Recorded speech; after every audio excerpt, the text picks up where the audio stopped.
Alright? So, every online meeting, I'll always be recording, guys. So, don't worry, I'll always be recording, no? The only time na hindi ako magre-record is, of course, yun nga, sa face-to-face class. But don't worry, meron naman na akong mga pre-recorded na class recordings that you can just browse back sa mga face-to-face meetings natin, no? So, yun, you can just check those out. I'll be putting them naman sa Big Sky. Actually, everything is in Big Sky naman na. Everything is in Big Sky. Ang papalit-palitan ko na lang naman is yung mga meetings na class recordings, no? Yung mga class recordings per meeting. So, they're all here naman na naka-hidden lang. Tinatago ko muna sa inyo, but they're all here naman na. So, and then nakikita nyo, you're seeing this right, may first activity na kagad kayo. So, hala, takot na kayo. Alright? So, alright, start na tayo. Module 1, refresher crash course, no? So, for the most part, ganito makikita nyo sa PowerPoints ko, no? If you decide on just going on the sa PowerPoint, and then click nyo lang dito, recording, no? It's always going to be in the front, yung pinaka first slide, no? It's always going to be there, the recording. And then, alam naman ng mga previous students ko, but this is my usual stick for my PowerPoints para mga topic shortcuts. If ganun kayong type of student, if you just want to browse the PowerPoint, you can just click on the specific topics and diretso na agad kayo doon, no? So, there we go. And then, ito yung usual ko, cheat sheet of the week. But, sadly na, for 3D-ANI, wala na tayong ganito, no? Wala na akong ganito. Wala nang ganito sa mga PowerPoints ko. Wala nang cheat sheet of the week. Kasi, naturo na lahat yan sa 3D mod, no? So, like I said, if you want to get a refresher course dun sa mga sa Blender or 3ds Max, they're all there naman na, no? Actually, hindi ko pala na-share yung sa 3ds Max. I'll be sharing it later na lang, no? Puro Blender yung mga shinare ko dito eh. Puro Blender siya. But, I'll share it later, okay? So, usual, ganyan ang makikita nyo. And then, of course, ito, terms to remember. Ito ang palagi kong, ina-emphasize a lot, no? Alam to ng mga students ko, but I always get technical sometimes, no? But I explain them talaga, no? Kasi ang nangyayari dito, of course, minsan, nawalan tayo ng interest na, and then malilimutan natin, Tapos, you want to search it on your own, at least dapat sa terms to remember, I'm sharing these para alam nyo kung ano yung mga dapat nyong i-search. Alam nyo yung terminology, no? Alam nyo yung terminology for 3D design para madali nyong ma-filter out kung ano yung dapat ma-filter out, no? Madali nyo mahanap sa Google, no? So, yeah, there we go. And then, sa crashers natin, we'll go through the UI, sa natin, sa 3ds Max and Blender, and then how to add stuff, paano yung general modeling, paano tayo mag-add ng geometry, no? Paano tayo mag-add ng materials, and paano tayo mag-render, no? So, yun lang naman, no? That's pretty much it for the most part for our crash course. So, let's open up our software. 3ds Max na lang pala hindi ko in-open. Teka. Okay. So, for the most part, Blender tayo. Blender muna. We'll start siguro sa 3ds Max kasi kakunti lang yung 3ds Max kanina eh. Nagsagot eh. Konti lang ang 3ds Max natin. So, let's start with 3ds Max first. Now, the usual flow ng discussion ko, kung, like for example, inuna ko 3ds Max, naturally, susunod ko si Blender. Then, kapag next topic na, uunahin ko naman si Blender and then 3ds Max and then 3ds Max and then Blender and then so on and so forth, no? So basically, alternate sila, no, halos. Okay? So, ganun ang flow ng discussion natin. Okay? I mean, much better kung isang kung isang software lang, but yeah. Kayong you guys are the boss for this one, no? So, I'll still teach both, okay? While I'm waiting for 3ds Max, my questions? Questions ba regarding anything? Questions na gusto nyo malaman ng sagot? Okay. Alright. So, 3ds Max na tayo, no? So, UI tour muna tayo ulit, no? So, these are your standard na UI natin sa 3ds Max. Very wordy, very intimidating talaga, no? Very old. Yun ang masasabi natin, di ba? Very old na siya. So, Naturally, ito yung mga toolbars natin, and then yung pinaka-important is our properties panel, no? Now, of course, we don't if isa ka sa mga type of users na gusto mo isang viewport lang, isang screen lang halos nakikita mo. Our shortcut for that is number 1, first select muna natin yung gusto natin i-solo or i-maximize na viewport. So let's say itong perspective natin, select lang natin to by pressing left click, and then shortcut is Alt W. So yun, Alt W to maximize, and then Alt W ulit para i-collapse natin yung viewport natin. So let's work with this one kasi mas prefer ko ito. Okay? So there we go. Alt W to maximize or collapse a viewport. All right? So basic controls natin, since marami-rami din dito na naninibago ulit dahil matagal nang tinake ang 3D mod.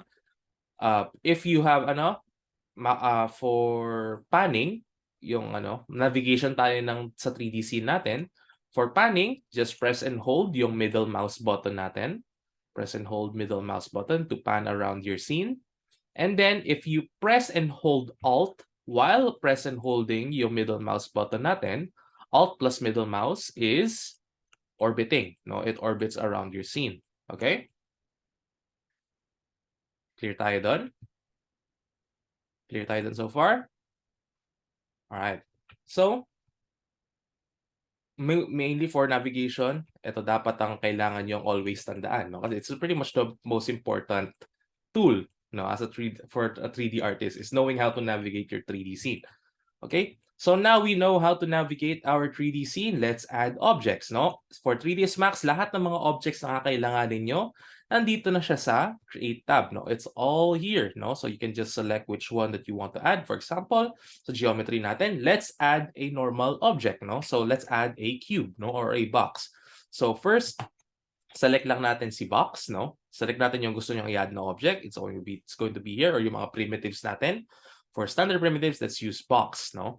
To add an object, this one varies from primitive to primitive or from object to object, no? So since box lang natin, ang type na object na to, in order to create this is click and drag tayo. So click and drag to basically set your length and width ng box natin, and then let go to confirm yung length and width. Then the next naman natin, alteration natin is yung sa height natin. So basically just move your mouse pataas to adjust yung height natin or pababa, no? So set lang natin yan, and then left click to confirm, and then there we go, you have your box, no? So that is basically it.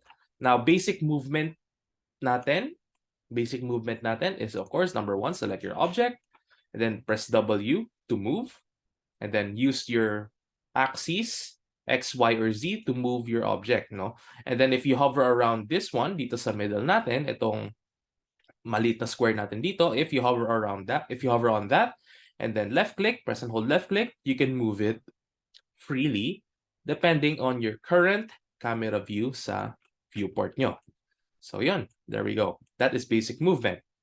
Now, the same concept will apply dun sa last two na basic transformations natin, which is rotate and then scale, no?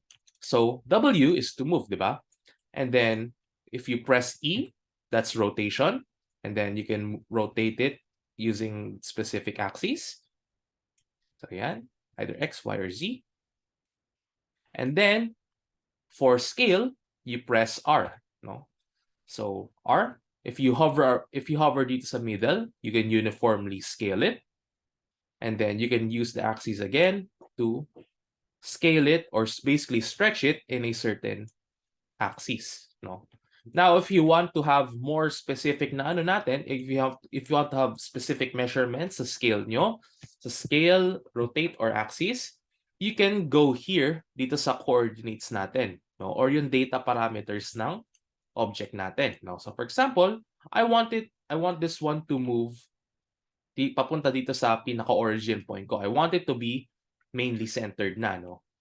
Now, since currently naka-move tool ako, ang ma-affect lang dito sa coordinates ko is yung locations niya. Kasi ang current active tool ko is yung move, no? So what I can do, I can just simply zero out dito by simply typing in 0, 0, and 0. And then yun na, perfectly centered na siya.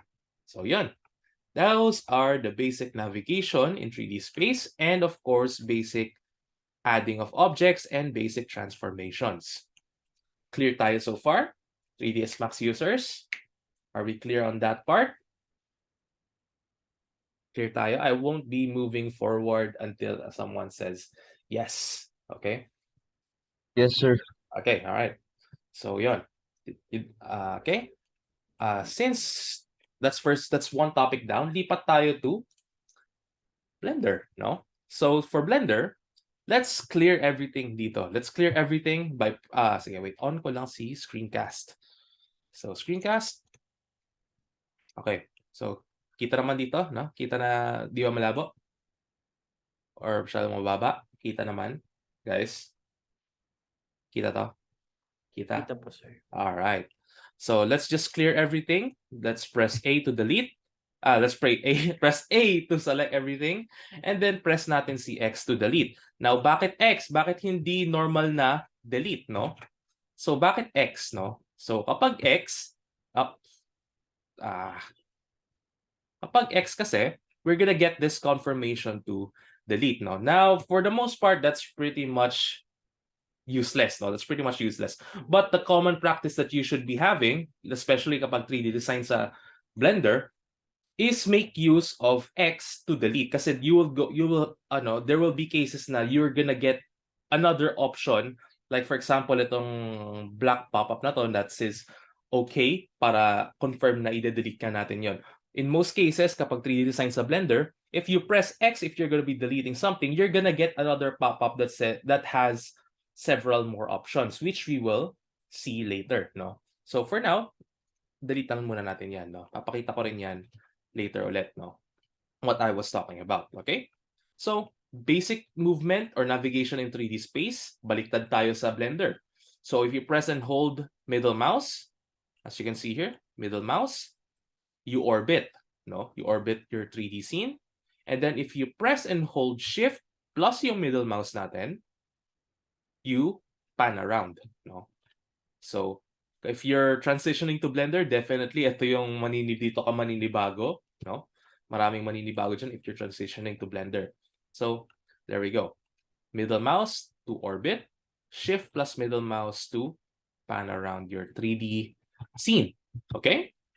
Now, for adding objects or basically any kind of object dito sa sa 3D scene natin, our universal shortcut for adding something sa Blender is Shift A. So Shift Alpha. Okay. So Shift A basically gives us this pop-up window or so we can add something. No? For example, for mesh, ito yung mga base objects natin. And then for curves, ito yung mga splines, surfaces, more This is just more primitives lang yan, but not really necessarily useful naman. Not unless you know what you're doing, no? And then Editable, ito naman yung for mga sculpting. And then for text, andyan yan. Tapos, the rest dyan, babalikan na lang natin once we get to it sa tamang discussion natin. For the most part, for today, let's just use mesh, no? Let's add a normal object. Let's add a cube. Okay? So yan, may cube na tayo. There we go. Now, for basic movement natin, we basically have always another choice, no? Aside from the normal hotkey natin, no? Because we have here our toolbar, no? So let's start with our first basic transformation, which is movement, no? So ang hotkey natin for move sa ating Blender is G, no? G. Now, if you press G, freeform movement lang muna yan, no? But what we want is we want to lock it sa specific axis natin if you want straight movements, no? So let's say we want to move it sa y-axis natin, no? Sa y-axis or itong green line natin. Malalaman niyo yan kapag x or y yan if you just look at the color of the line. That's one thing na maganda kay Blender compared kay 3ds Max, no? So alam mo na itong green line, this is y-axis, no? And then if I move forward dito sa side na to, This is going to be the positive kasi yun ang nakalagay dito sa ano natin, sa gizmo natin dito sa taas, na since dito y lang nakalagay, so that means this is the positive, this is negative. Same dito sa x-axis, ito yung positive, ito yung negative, no? So what I want, like I said, I want to move it sa y-axis. So I can press X for x-axis to lock it sa x-axis, y sa y-axis, and then z sa z-axis. But like I said, I want to move it sa y-axis. So I want to move it here, and then I can just press left click to confirm. No? But wait, don't touch anything just yet, because I want you to take note of something muna before we move on. Now, if you do something sa Blender, like any specific tool or any specific hotkey or shortcut, minsan may makikita kayo na mga ganito, no? Na black na pop-up sa lower left corner natin, no? And then if you open it, you're gonna see some random stuff, no? You're gonna see some random parameters na that involves what you just recently did. Now, for in this case, we just move, no? Minove natin yung object natin. So, yung pinapakita sa atin dito is mainly data that involves movement, no? So, I can see here na pwede kong i-alter yung movement ko kung let's say yung current na yung last na movement na ginawa ko hindi naman precise, I can be precise as I want here, no? Like example dito, gusto ko 5 meters sa y-axis, no? So ayan, ginawa ko precise na 5 axis. If I change my mind, 3 meters, no? So yun. It's all gonna be here. Now, the thing that I want you to take note of is, like I said, ito ngang mga black na pop-ups natin dito, no? So if you see something like this, don't click anywhere just yet. No, don't click anywhere just yet. It's always good practice to check kung ano yung laman ng black pop-up na yon, no? Kasi there will be times that when you're gonna be modeling in Blender, there will be times na dito na you're gonna be missing out on a lot of stuff if you don't check these black pop-ups out, no? Like for example, sa pag-add lang natin ng mga basic geometry, you can add more, no? You can add more edges to it, no? Surrounding an edge, no? So always make a habit of checking these out, no? Don't just click anywhere and then get on with your day. No, that's bad practice din naman, ano? I mean, for the most part, if ganon, for basic movements lang naman, sure, okay lang na click anywhere ka na kasi they're pretty much useless, no? But kasi, if you decide to, yun nga, no, if you want to check these out, make sure that after checking these out, make double sure na okay na kayo sa mga ginawa nyo na changes regarding this black pop-up. Kasi, if you try to select anywhere outside that black pop-up, mawawala na siya and hindi nyo na mababalik yon, no? So you're gonna be forced to Ctrl Z and then basically redo what you just did para mabalik nyo lang tong pop-up na to. Hindi nyo pwedeng ma-Ctrl Z tong pop-up na to, no? It will not come back. Hindi kanya babalikan. So, yon. Yun lang naman. Okay? So, yeah. So G for movement, and then if you want to lock it at a certain axis, X for x-axis, Y, y-axis, and then Z, z-axis, okay? And then yung other option na natin is yung sa toolbar natin, no? So select natin yung object and then press natin tong move na toolbar. Now, siguro may some of you, sir, bakit wala po akong toolbar? Wala akong ganun, no? That's because possible naka-hide lang siya, no? So kapag naka-hide siya, just press T, no, for the toolbar, no? T for toolbar. So it just hides and unhides your toolbar, no? So it's all here. So back to movement, you can just click on move tool to get the same gizmo na makikita natin dito, no? So yun, yung gizmo na yun, okay? So there we go. And then it's literally the exact same concept sa previous packs dito sa Blender for the move tool if you use the toolbar. Oh. So yeah, there we go. If you can move it to a specific axis, and then if you hover dito sa middle, you can move it around freely, no? So yeah, there we go. Now yung X, Y, and Z na na shortcut natin after pressing a certain transformation tool, you can also apply it sa rotate and sa scale, no? So to do that, of course, yung select mo muna yung object and then press your transformation tool na hotkey muna. So now we've covered move on tayo sa rotate, no? So to rotate, we press R, no? R for rotate, no? And just like move tool, if we just normally press R, free movement lang siya, or in this case, free rotation siya. It rotates depending sa current view mo, no? So we don't want that. We want to be specific, no? So let's use the exact same method by pressing X to lock it sa x-axis. Rotate lang siya along the x-axis. And then Y for y-axis. And then Z for z-axis. Another thing that you can do is yun nga. You can use the rotate tool and then rotate it using the gizmo if you want, no? If you hover dito sa middle, you can freely rotate. And then yun nga, you can use yung gizmo natin or yung mga specific axis natin to rotate in that certain axis. Next naman natin is scaling, no? Scale natin, the hotkey for that is S. So S for scale, no? Sobrang basic ng hotkeys natin, no? It makes sense, no, di ba?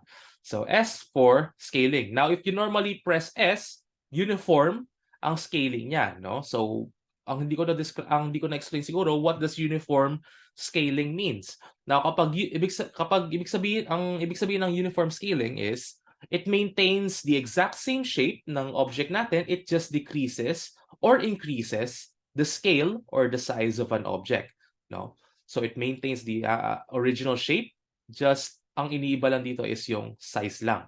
Now, if you want to be specific naman na, if you want to stretch it out in a specific axis, you can, again, like I said, press X sa x-axis to stretch it along the x-axis, Y for y-axis, and then Z for z-axis. So yeah, that's pretty much it for the basic transformation tools. Now, dito naman sa 3ds Max, we have the coordinates, di ba? Meron tayong coordinates doon if you want to be very specific sa mga typing natin. We can do that by, of course, pressing the select the object first. And then dito sa ating properties panel, specifically dito sa properties editor, select natin tong object properties, which is by default should be the first one open dito sa properties panel natin dito. And then as you can see here, we can type in whatever we want here, no? So kung gustong i-zero out natin lahat mga stuff natin dito, we're free to do that as we wish. But here's one thing na wala talaga sa 3ds Max. So I'm just going to make some random changes here. And then what we can do is we can alter multiple data sets natin dito in one go, no? If we're gonna be using equal measurements, no? Like for example, dito sa location ko. Currently, I want it to be centered, no? If I want it to be centered, I should know na 0, 0, 0 ang data parameters ng center dito. So I want the location ng X, Y, and Z to be perfectly 0, no? Now I can easily do that by just simply typing 0, no? Pero ang hassle, no? Ang hassle, 'di ba? Ang trabaho minsan tagal. So what we want, mas mabilis. So ang gagawin ko is hover lang muna ako sa taas ng sa first na data set ng first data in a set. So for example, sa location, start ako sa X and then I'm gonna work down papuntang Z. So what I'm gonna do is press and hold left click and then drag down ko lang papunta sa Z. And then ma-notice nyo, nag-iba tong itong input ko dito. That notice nyo, if I type, let's say 13,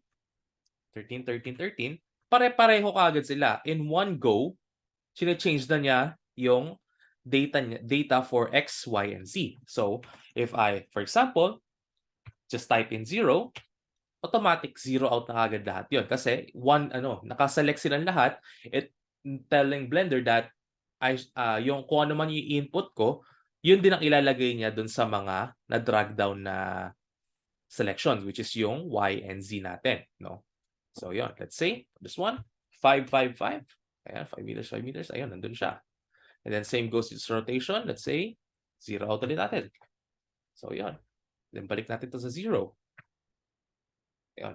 It's that easy to quickly change data parameters in a data set, no? So, ito yung set natin, X, Y, and Z. Tapos, yung location ng X, ito mga specific na input natin dito, these are, of course, the object data, no? So, that's pretty much it for the basic transformations. Are we clear on that, guys? Are we clear on that? Clear Yes tayo po, doon? sir. Alright. Alright. So, next natin is general modeling tayo, no? So, guys, I will not be covering the whole 3D mod in one meeting, no? I will not be covering that. Just the necessary things na kailangan nyo munang malaman for general 3D modeling and of course, ano tawag dito? The basics of what you can do sa 3D software. So, yun nga, like I said, navigation, basic transformation, how to basically start modeling, and then adding materials and rendering and lighting, no? So, that's pretty much it. I will not be covering yung buong syllabus ng 3D mod in one meeting. You can just do that in your own time, which again, like I said, you can just check it out dito sa ating Discord server. Okay? All right. So, next natin is adding geometry. Now, to basically start editing natin, we can press tab to go to edit mode. But before we do that, if you use yung mga tools natin dito sa toolbar, it's always good practice to go back here dito sa select tool natin, no? Or dito sa itong tool natin dito, select tool, or yung nakalagay dito select box, no? By default, it's called the select tool. So it's always good practice to go back dito sa ating select tool. Okay? Because we don't want unnecessary changes or yung mga accidental changes natin while we are working with while we are modeling assets, we don't want unnecessary changes. So let's go back to select tool palagi, no, if we're going to start modeling. And literally, guys, the most preferred method talaga to move, rotate, or scale is to make use of the hotkeys nga, no? Make use of the hotkeys. Mas mabilis ang ang workflow nyo instead of just pressing here, and then babalik kayo dito using your mouse. Ang tagal nun. It's nagpapatagal ng time yun sa pag-model nyo. So, always remember the hotkeys for basic move, rotate, and scale nga natin. No? So, mali to. Okay. So, there we go, no? Now, back to general 3D modeling or adding geometry. Okay? So, first select natin yung object na gusto nating i-alter so we can start modeling. And then, press natin si tab, no? So, yan. It automatically shifts us to edit mode, no? So, if you press tab again, balik tayo sa object mode. And then, press tab again, mapunta sa edit mode, okay? So, edit object, okay? So, dito sa natin, edit mode natin, we can start modeling na. Now, by default, naka-vertex select tayo. Now, the shortcut for each of these selections, vertex, edge, and face natin, naka-associate siya sa numbers, no? So, if you press 1, that's vertex select, no? That's 1. Now, for edge select, that is 2. Ayan, so we can select our edges na. There we go. And then 3, 4, face select. Okay? So, that's pretty much it for pag-select natin ng mga certain pieces of geometry, so we can start adding new geometry, no? Now, to add new geometry, if hindi sa inyo tinuro what is geometry ba, no, bakit may math tayo dito? Now, geometry or tinatawag natin na object geometry basically composes of vertex, edge, and of course yung face natin. That is object geometry, no? Pieces of geometry, yun yung vertex natin, yung vertex, edge, and then yung face natin. Those are pieces of geometry, but object geometry basically composes every single thing here, no? Silang lahat yon. Okay? So, let's add new pieces of geometry, no? So, to do that, there are 4 ways to add new pieces of geometry. Yung pinaka-common na way natin is of course extrusion or extruding, no? So to extrude, let's first select a face, no? Select tayo ng face. So let's say this one. And then press natin si E. E to extrude, no? Now si extrude, automatically, if you press that, it will extrude along the angle it's currently facing, no? So since currently itong top face natin naka-face siya papataas, if we press extrude, pataas or pababa ang movement niya, no?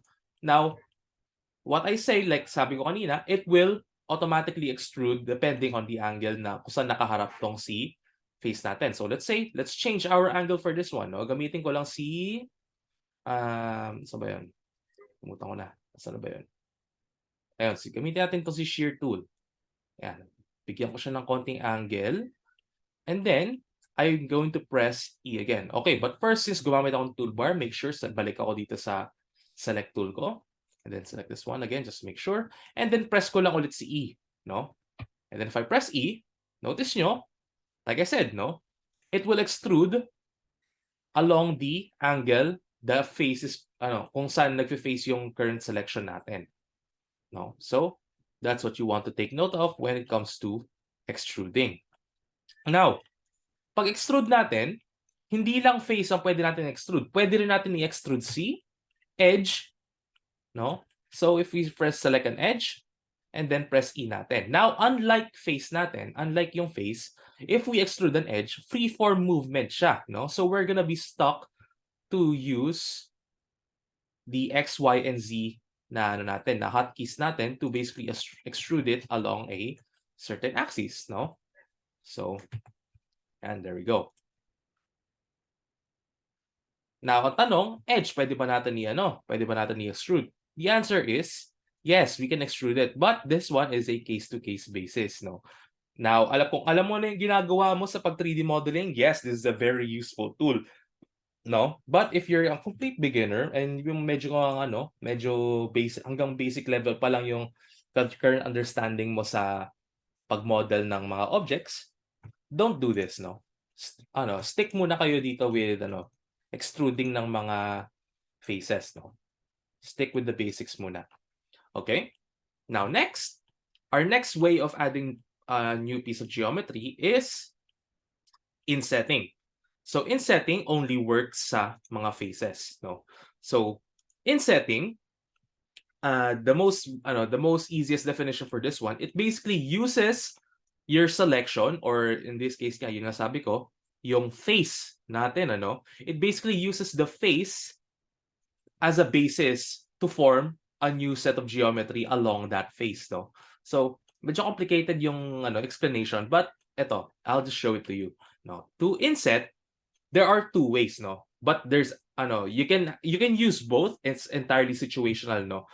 Each those two methods of insetting, they're situational, no? Yung first na method natin to inset is of course using the normal hotkey, which is I, no? Now to inset, if you press I, make sure na malayo kayo dun sa selection nyo. Make sure malayo kayo, no? So as you can see here, ito yung selection ko.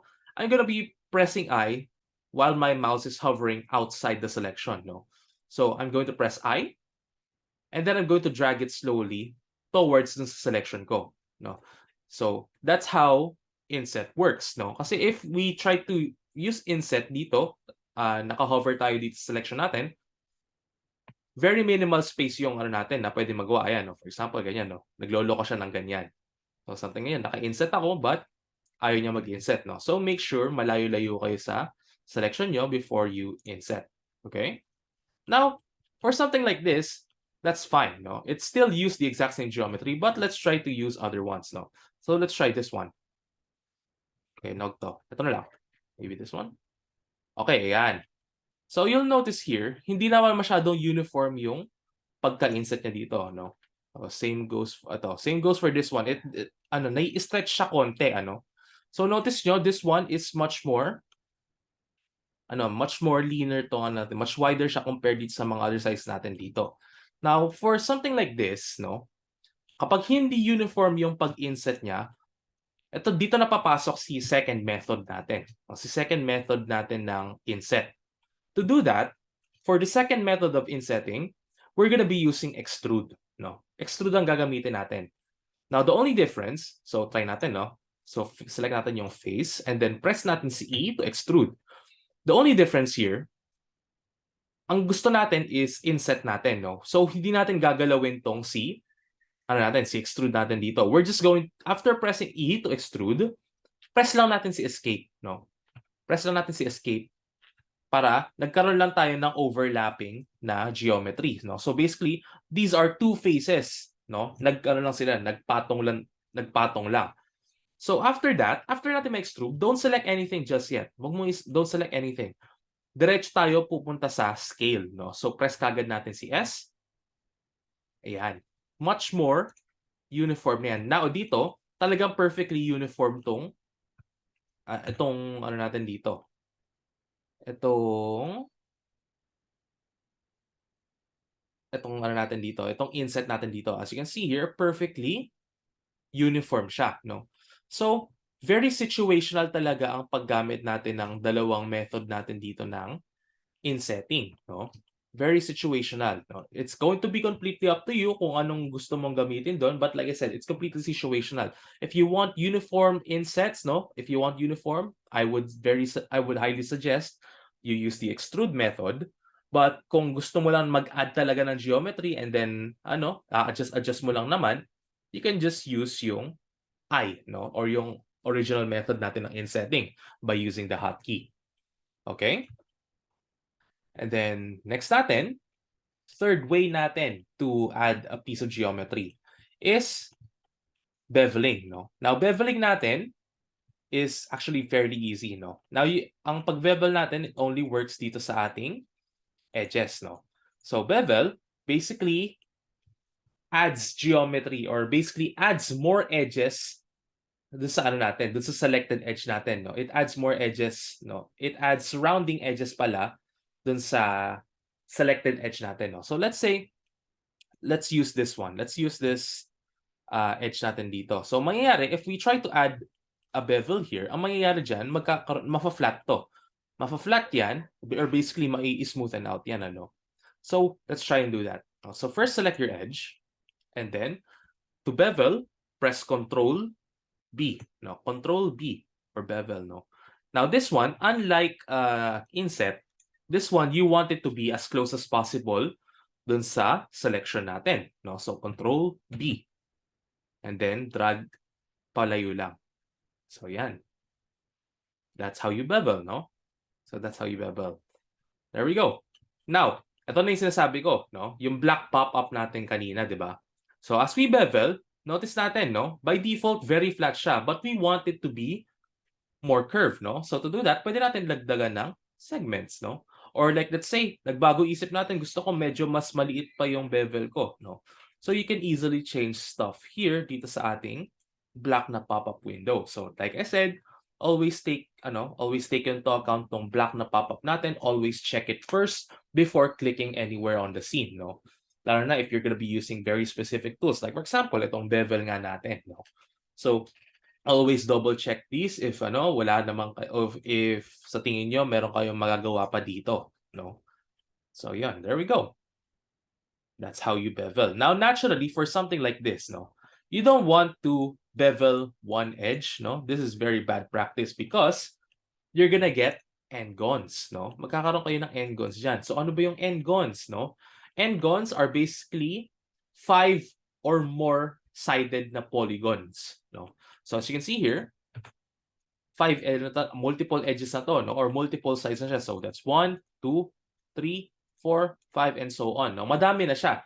It's not gonna have a proper construction ng geometry natin or yung tinatawag natin na topology. Madumi na to. This is very bad already. And hindi nagagana dito yung fourth way natin ng pag-add ng geometry, which is the most important way on how to add geometry. Kasi ito lang yung fourth way, yung last way natin dito. Yun lang talaga kailangan mo malaman to basically add geometry. Hindi na kailangan tong mga other stuff natin dito. No, aside from, of course, yung extrusion natin. That's the second most important. The last one, the last way of adding geometry natin sa Blender is the most important one, which is adding edge loops, no? Now, edge loops, or as the name suggests, no, they are looping edges, no? So they are a set of edges that loops around an object, no? So let me just create a new cube para ma-notice nyo yung difference between the two, no?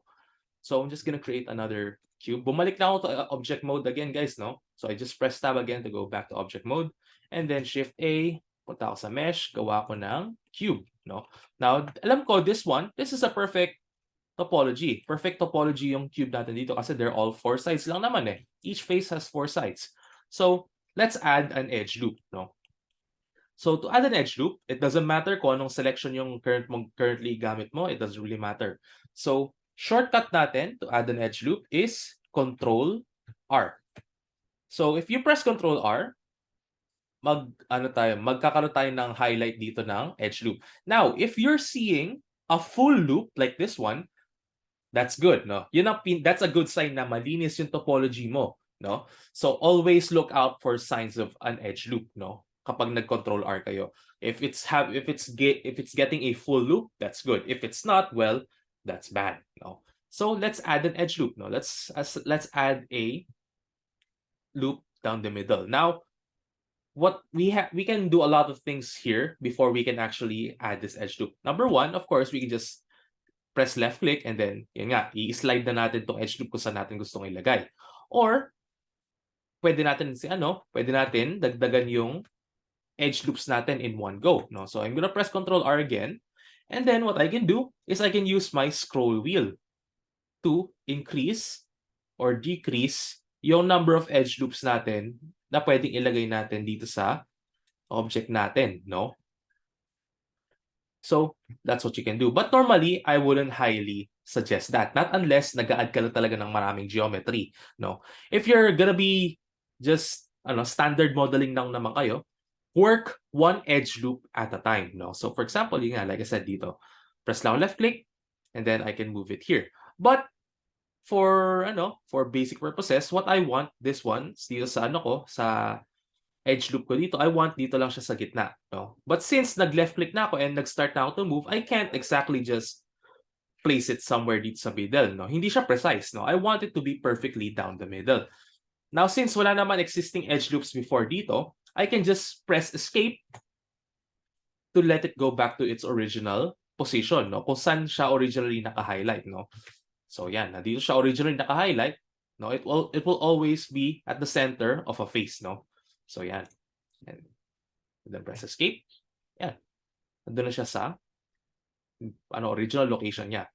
Pwede rin naman tayo dito sa somewhere around the middle. Dito na papasok si final natin, yung modeling technique natin dito. So lagyan natin dito ng edge loop dito somewhere sa gilid, no? So near this literal edge natin dito. Okay? So let's leave that one for now. Balik tayo dito sa original model natin dito. Now, like I said dito, madumi na yung topology natin dito, no? So if we add an edge loop, tingnan natin, no? Let's say gusto ko mag-add ng edge loop somewhere around here, no? Tingnan natin. Control R ako. Ayan, notice nyo, no?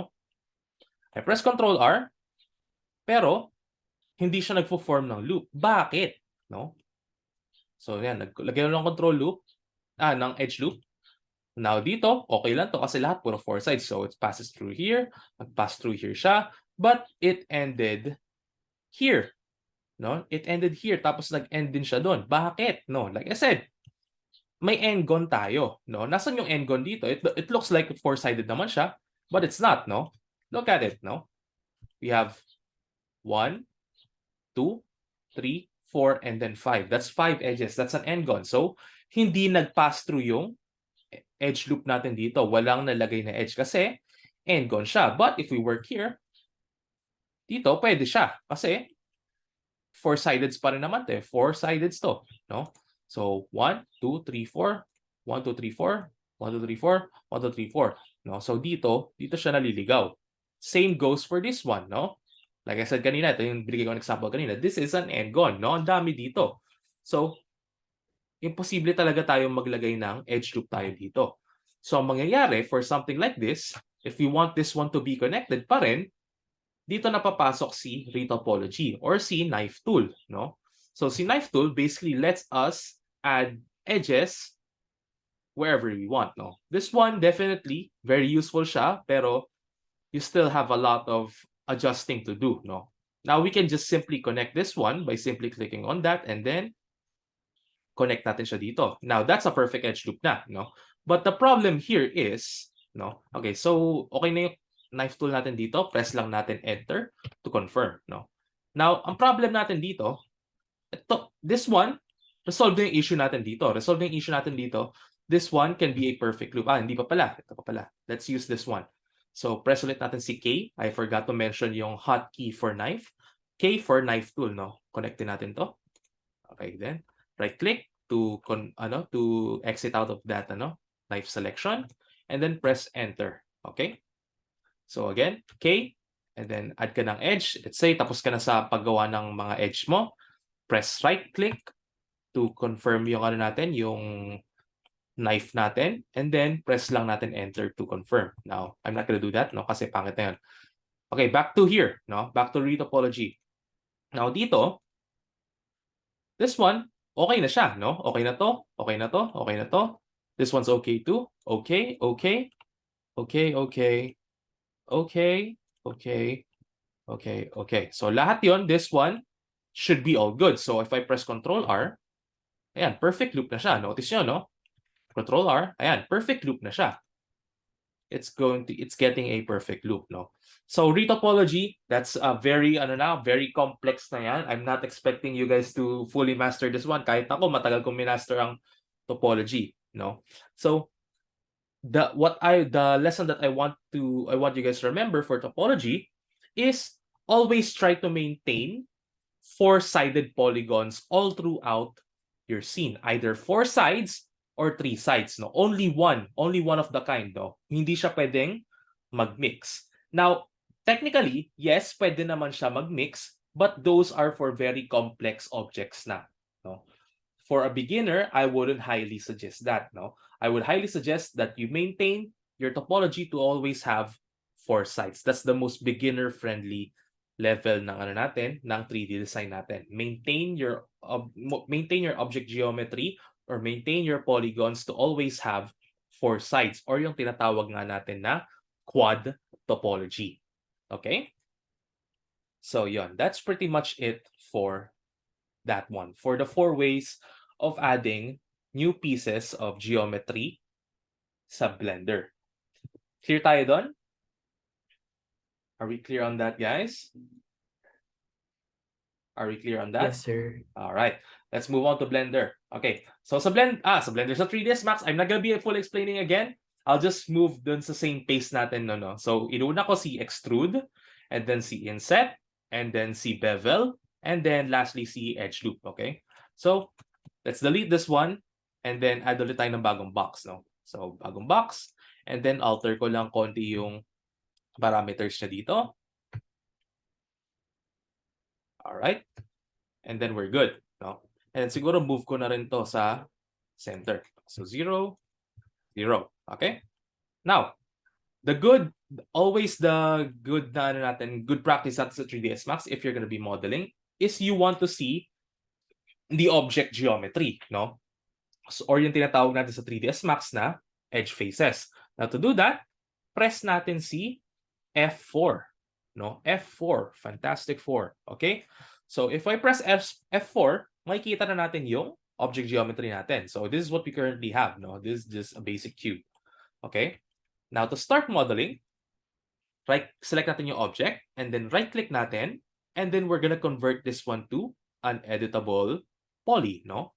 So select natin yan, and then we're basically good to go. Now yung geometry selection natin, it's literally the same as Blender. So if we press 1, that's going to be for Vertex. Vertex select. We can select our vertex here. And then press 2 for edge select. And then press 3. Iba ka lang to, no? Iba lang to kasi meron tayong border and then meron tayong element. For face select, press natin si 4, no? So si 4. So for the 3 most important pieces of geometry, so edge, vertex, and face, 1 for vertex, 2 for edge, and then 4 for face select, no? Ang extra ni 3ds Max, may border pa siya, tapos may element pa.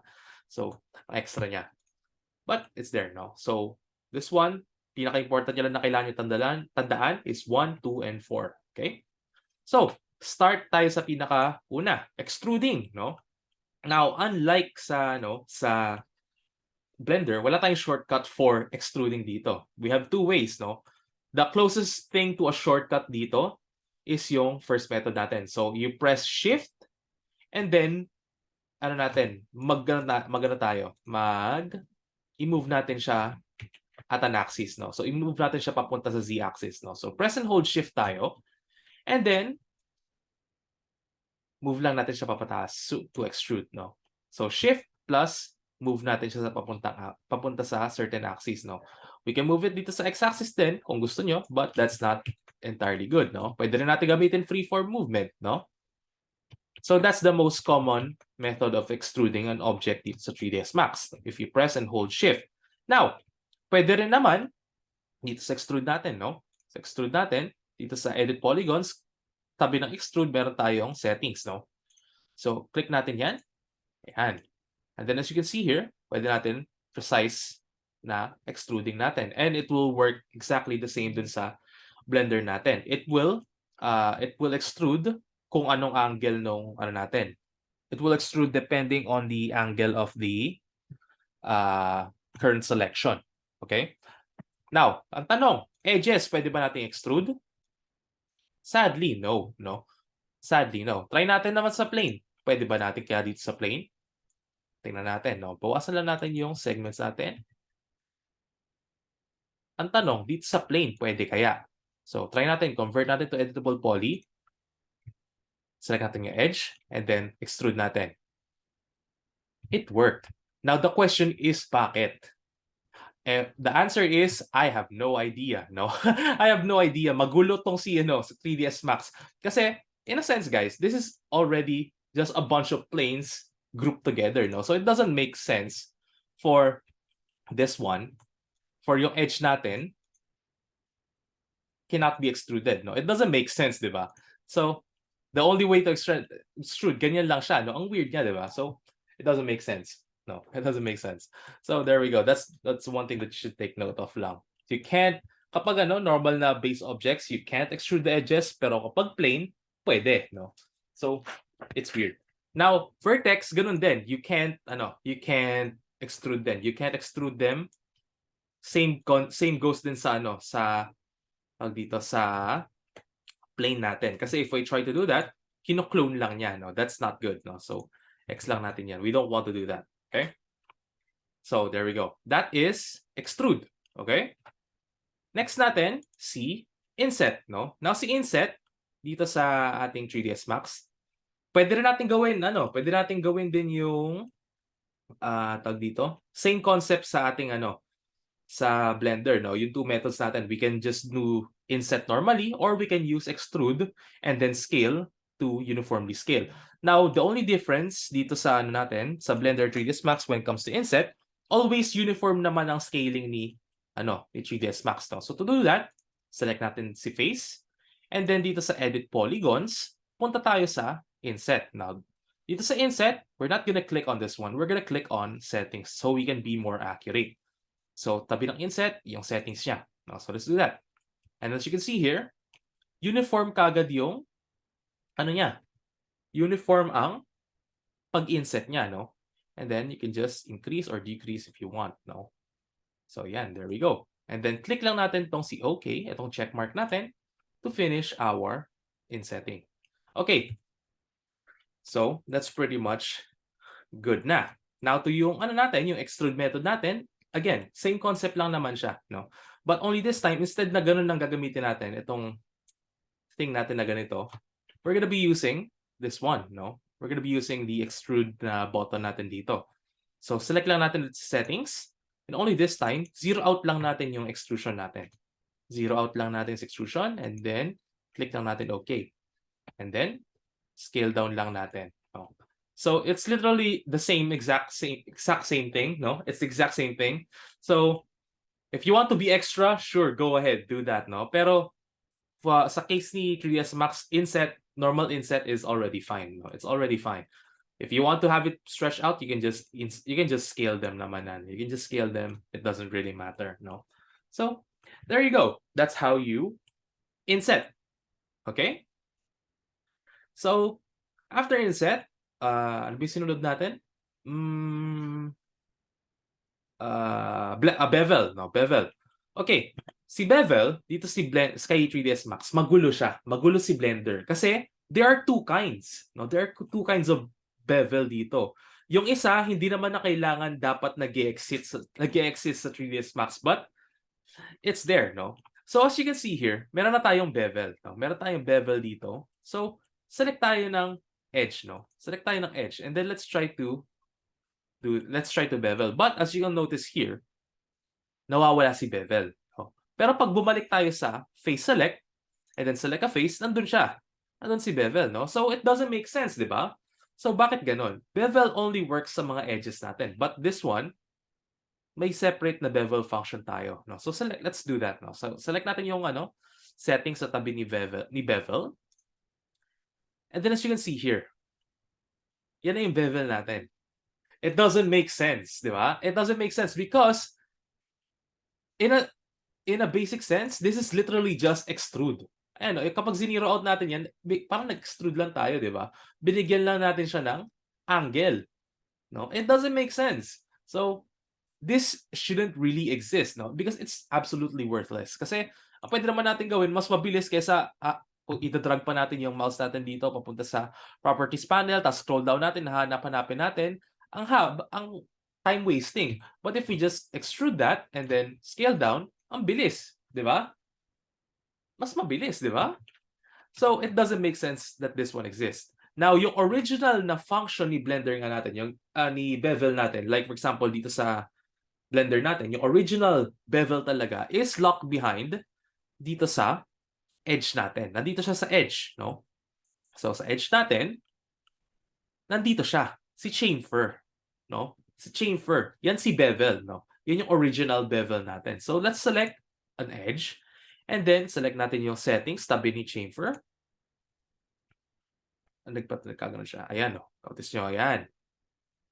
It's giving us the exact same output na nakuha natin dito sa Blender, di ba? That's the original function of bevel talaga, no? It's just worded differently. Now, ano yung tama doon? Chamfer or bevel? No, it doesn't really matter. Both are the exact same, ano lang naman, both are the exact same, parang synonyms lang sila. No? Synonyms lang sila.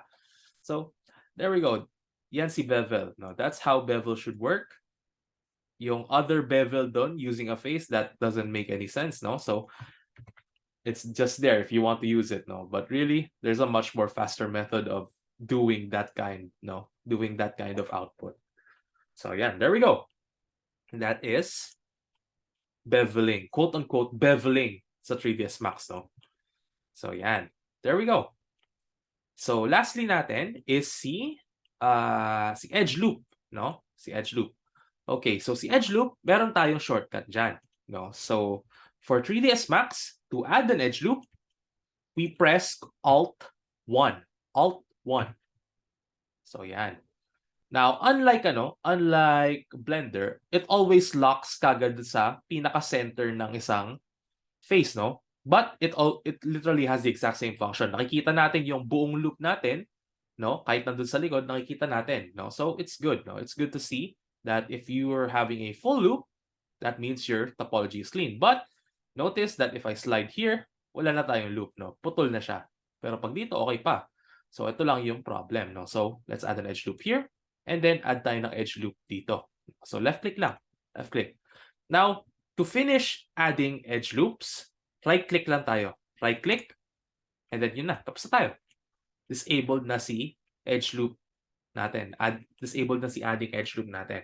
Now, the problem na lang dito is, paano tayo mag-add ngayon ng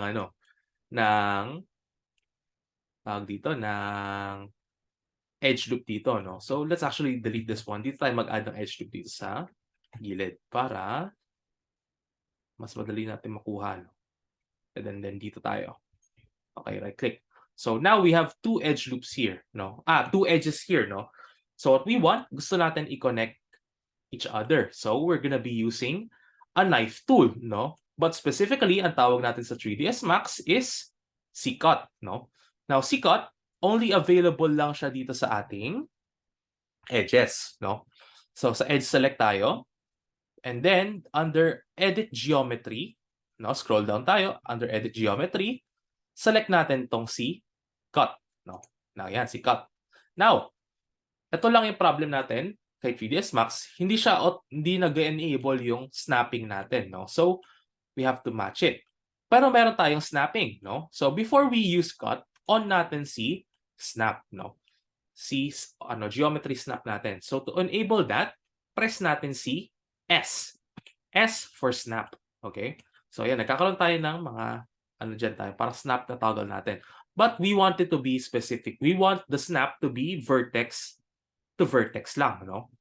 So, what I'm gonna do, ito siya, nandito siya, snap toggle. So, what I'm gonna do, right-click ako dyan, and then, by default, nakaset siya sa grid points. So, disable natin yan. Select lang natin tong si vertex. Okay? And then, we're good to go, no? So, once that's set na, pwede na tayong mag-cut.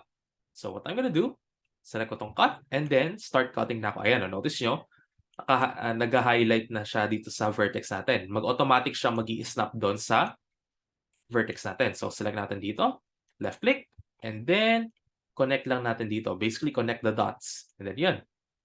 And then, right-click tayo. Same lang rin dun sa, sa Blender. But this time, hindi na natin kailangan press Enter. Right-click lang. Kailangan natin. Right-click lang.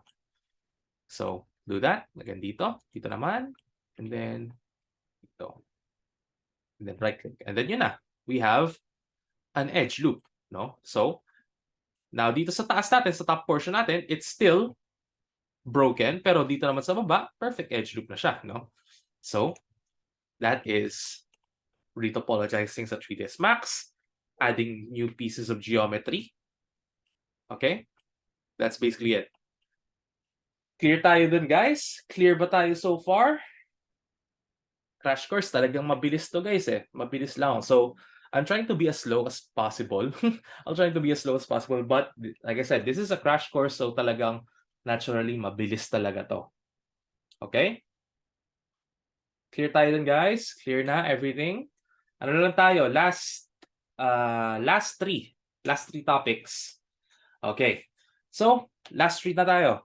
Next natin is adding subdivisions, no? So, alam nyo ba yung subdivisions?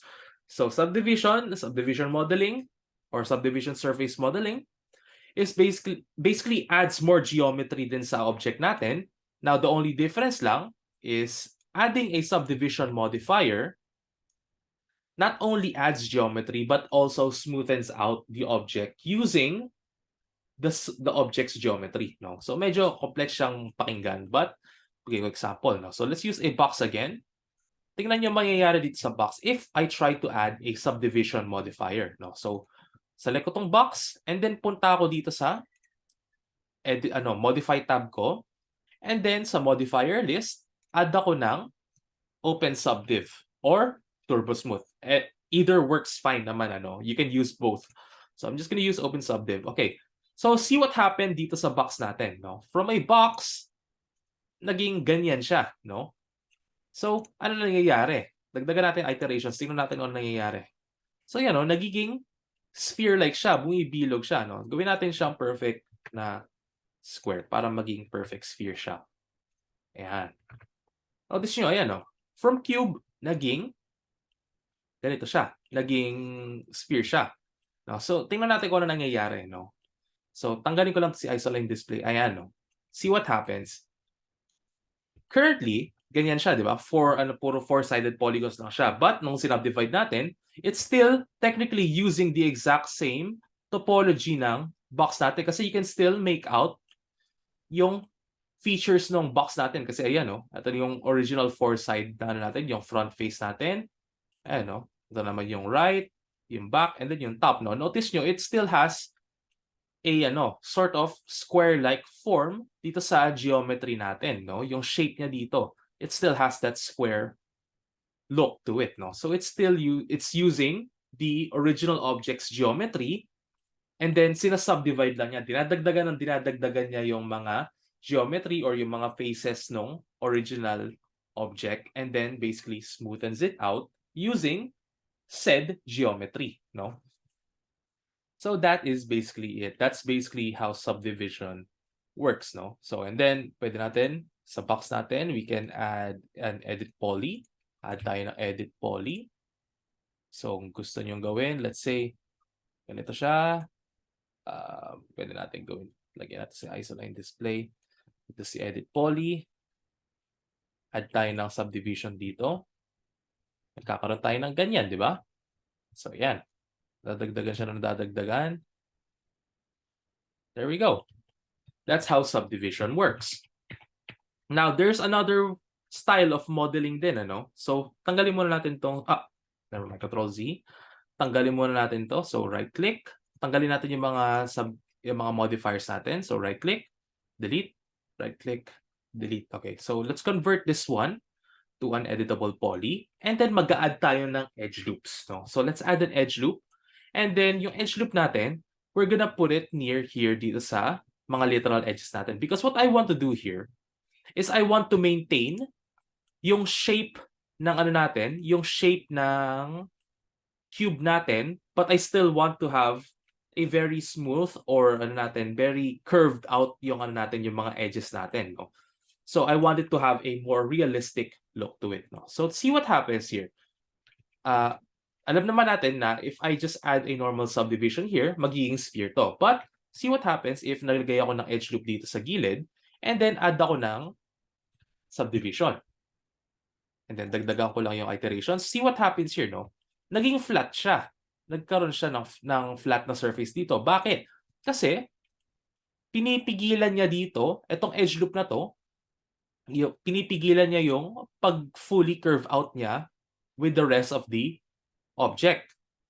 Pinipigilan niya to. Ito, ini-stop ng edge loop na to yung curve na binibigay dito sa part natin dito. Thus, maintaining itong flat surface natin dito, no?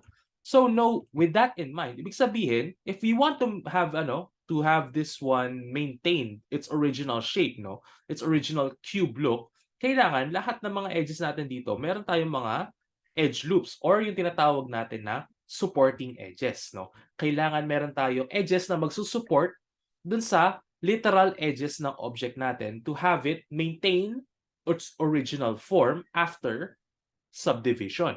No? So, I'm just gonna do that. No? So, Alt-1 lang ulit ako. Okay, so try natin. Tingnan natin kung ano yung itsura nito. Ayan, no? Notice nyo? Nagkaroon na tayo ng actual corner dito. No? So, it's maintaining its original form. So, we're on the right track. Dagdagan lang natin. So, yan. Dagdagan lang natin. Now, ang question dito siguro, gaano kalapit dapat yung edge loops natin dun sa corner natin? It doesn't really matter as long as it's near, very near dun sa ano natin, dun sa literal edge ng object natin to have it maintain its original form. So, yan. This should be the last one. And then pa. Okay, double check lang natin. Okay, I think that should be enough. Right-click lang ako. And then tingnan natin si Open Subdiv. Ayan na. It maintained its original form, but it has a smoothened look na dun sa mga edges natin. No? It actually resembles na how a normal cube should look like in real life. Kasi in real life, if you look at an edge, no, for example, sa mga table natin, hindi naman talaga siya fully sharp, no? It always has a sort of smoothened look dun sa literal edge ng isang object, no? That's how realism works. Itong modeling technique natin dito is what we call hard surface modeling, no? So as the name suggests, hard surfaces, no? So what makes up hard surfaces is, number one, is yun nga, open subdivision, or yung subdivision modifier natin. And lastly, is yung mga supporting edges natin. It needs to have support edges in order to maintain its original form. Oh? That's how hard surface modeling works. Okay? So that is the modeling technique that I want to share. And then of course, yung kanina yung previous modeling technique natin is yung normal subdivision modeling natin, no, is made for organics. No? This one is for yun nga, literal hard surfaces lang. So those are the two modeling techniques that I would like to share. Clear tayo dun so far? Are we clear on that so far, guys? Are we clear on that? Yes, sir. All right. So last ano tayo? Blender. So okay na. Ano lang tayo? Almost lastly, 2 topics na lang tayo halos, no? 2 topics na lang tayo halos. So this one, gawin natin yung ano natin, no? Subdivision, no? So I'm not gonna fully explain it again. I'm just going to use this one again. I'm just gonna use this one. And then, punta ako sa properties panel dito sa modifiers list. Ito, modifier properties, and then add modifier, and then select ko lang subdivision surface, no? Now, currently, meron na akong edge loop dito, no? Ito maganda dito kay Blender, no? Kasi nakikita ko yung original na geometry ko. So, both nakikita ko yung original geometry and yung subdivision, yung subdivided look ng object ko, no? So, this is a really good function. Now, itong kailangan nyo tandaan kay Blender. Now, if you're gonna be using subdivision surface, do not use levels 6, no? Maintain lang kayo sa 3, no? Sa levels of viewport, sa viewport natin and sa render. 3 lang, sapat na yan, no? Kasi we can just go back sa object mode and then right-click tayo, shade smooth lang natin. That's exactly the exact same output sa 3ds Max, no? Hindi natin kailangan lumagpas sa 6, no? Siguro manonotice nyo, bakit sa 3D mode ko, ang lalaki ng files ko, no? So, pwedeng nangyayari dyan, yun nga, masyadong mataas yung subdivision mo or yung masyadong maraming geometry yung object nyo, tapos pinagduduplicate nyo, talagang lalaki ng lalaki yung file mo and babagal yung software mo or yung computer mo. So, that's gonna pose a real big problem. Lalong-lalo na kapag animation na yan. Mas madugo ang rendering nun. No? So, for Blender, my advice here, maintain it at 3 lang. 3 lang sapat na yan. Ano? Hindi nyo na kailangan lagpasan yan. Kasi shade smooth will solve the rest of it. No? So, yan. There we go. Back to the actual. No? So, okay na tayo dyan sa subdivision natin. And then, add lang natin tayo ng edge loops. Ctrl R. And then, ganun lang. Notice nyo yung change niya, di ba? So, yan. It's good that we are seeing the actual change happening para nagigets nyo kung ano yung nagiging itsura. Yan. There we go. And dito. Dito. And lastly, wait, okay na pala. Okay na pala. Wait, naroon pala. Sa taas. Wait, meron na pala. Alright. So, yan. Ganun na. We've done the exact same thing to the 3ds Max, no? So, there we go. That is subdivision surface sa Blender. Alright? Clear na tayo? I promise, ano na to? Last topic na to. Materials and rendering tayo. Materials and rendering. Last topic na. Clear tayo, guys? Clear? Are we clear, guys? Clear? Yes po, sir. Alright. So, materials and rendering na tayo, no? So, let's add materials. Now, to add materials dito sa object natin, let's use a sphere naman this time. Let's use a sphere kasi mas magandang tingnan ng sphere. Then, shade smooth lang natin yan. Yeah, there we go. So, let's add a material to the sphere. So, sa properties panel, punta tayo sa material properties. And then let's add a new one. Click lang natin itong si new. That basically adds a new object, no? So, a good practice na kailangan nyo tandaan, both Blender and 3ds Max, is always name your materials, no? Para hindi kayo nalilito kung anong materials yung pinagsaselect nyo. Kasi sometimes, for something like this, hindi natin sila basta-basta makikita, no? So, what we want is, let's use words to tell us na yun yung material na yun. So, let's say, this material is mainly for the sphere, no? So, let's say, sa sphere lang yan. And then, currently, since yun na yung active material na to, we can just change the color. But the problem is, bakit hindi siya nag-show ng color? So, because it's locked behind dito sa material preview. Now, to change our viewport shader, currently kasi nasa solid view tayo, solid mode tayo, which is the default one, we want to go to material preview. No? So, to do that, press and hold Z, and then hover tayo dito sa material preview, and then let go lang natin. Ayan na, nandun na tayo. We can see our material na. That's pretty much it, no? That's pretty much how you add materials. And then for the rest of here, I'm not gonna be explaining this mga set of parameters here just yet kasi meron tayong separate discussion for that talaga, no? So, we'll just leave it here for now. The only thing that you should take note of here, once you're altering your materials either sa Blender or sa 3ds Max, you can never go wrong dito, no? You can never go wrong dito sa mga data, pag-change natin ng mga data natin dito. It's impossible to go wrong here. So just go nuts with it, no? Just go nuts with it. Now, of course, the colors are fine and all, but let's say we want to add an actual texture, no? So let's just do this one. I OC ako. So let's add an actual texture, no? Now I already have a texture on hand, no? I already have one. So I already have some textures right here. So sa mga when it comes to textures, you can download your textures from from different websites, no? But usually you're gonna want to download your textures in sets, no?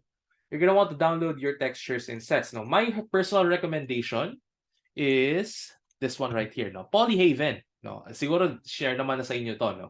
Polyhaven, I would very high quality textures, no? So just go here, browse textures, and then you can just select the textures that you want. I already have my textures, but here's one thing that you should take note of. If you're gonna be downloading textures, guys, you don't need to go 4K or 8K. No, hindi nyo na kailangan yun. 2K, it's completely fine na. 4K, that's way too much. Now, bakit? No, kasi texture matters pa rin. Not because it looks nice sa models nyo, but it also affects your rendering time, no? Since as we all know, the higher your data, data sa isang file natin, talaga tatagal yung render yan regardless of what's in that file, no? Kung napakaraming textures yung yung files nyo or yung mga models nyo, it will affect your rendering time talaga. Tapos isipin din natin, gaano kataas yung resolution ng textures na yon. Is it 4K? Is it 8K? Is it 2K? So, the most obvious most obvious answer doon, the higher your resolution goes, either in textures or quality of your model or the quality of your HDRI, the more time it's going to need to render it out. Okay? So, if possible, kapag kung barely noticeable naman ang isang texture or isang bagay sa 3D scene natin, why bother adding too much detail about it, no? So, for example, kung sa case ng mga textures natin, if barely naman siya manonotice, why bother going for a 4K texture? Pwede ka naman mag-stick to 1K or 2K, di ba? 2K is the most average one. 1K kung kung super hindi naman noticeable yung object na yon, no? So, pick your resolution carefully when it comes to textures, and then of course, sa mga HDRI natin. Yung HDRI natin, babalikan natin yan next meeting, no? Babalikan natin yan. Not next meeting pala. Next meeting, no? So, babalikan natin lahat yan. But for now, kung textures, if you're gonna be downloading textures, stick muna tayo sa 2K, no? Don't be brave and mag 4K kayo, not unless na kayang-kaya ng computer nyo. Okay? So, after you chose your texture, you can just download your stuff here. To Polyhaven, I can just download it here. And now I already have a downloaded texture. I'm gonna be using a 4K one, no? Now, ako, medyo hypocrite, no? Sabi ko lang, wag kayo mag 4K, wag kayo mag 8K, but I have here 4K, no? But I want, pag gusto nyo makita yung, yung actual, yung high quality na, na itsura sa texture na to, no? And yun nga, kaya naman ng computer ko, no? So, my computer is pretty beefed up, so kaya-kaya to ng computer ko. So, pupunta tayo ngayon dito sa shading, and let's add my textures, no?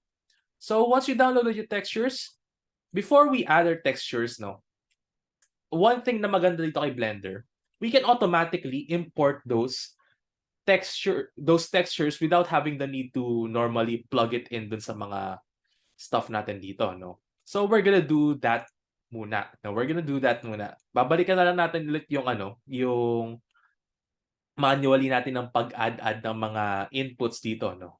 For now, let's do the fastest way, no?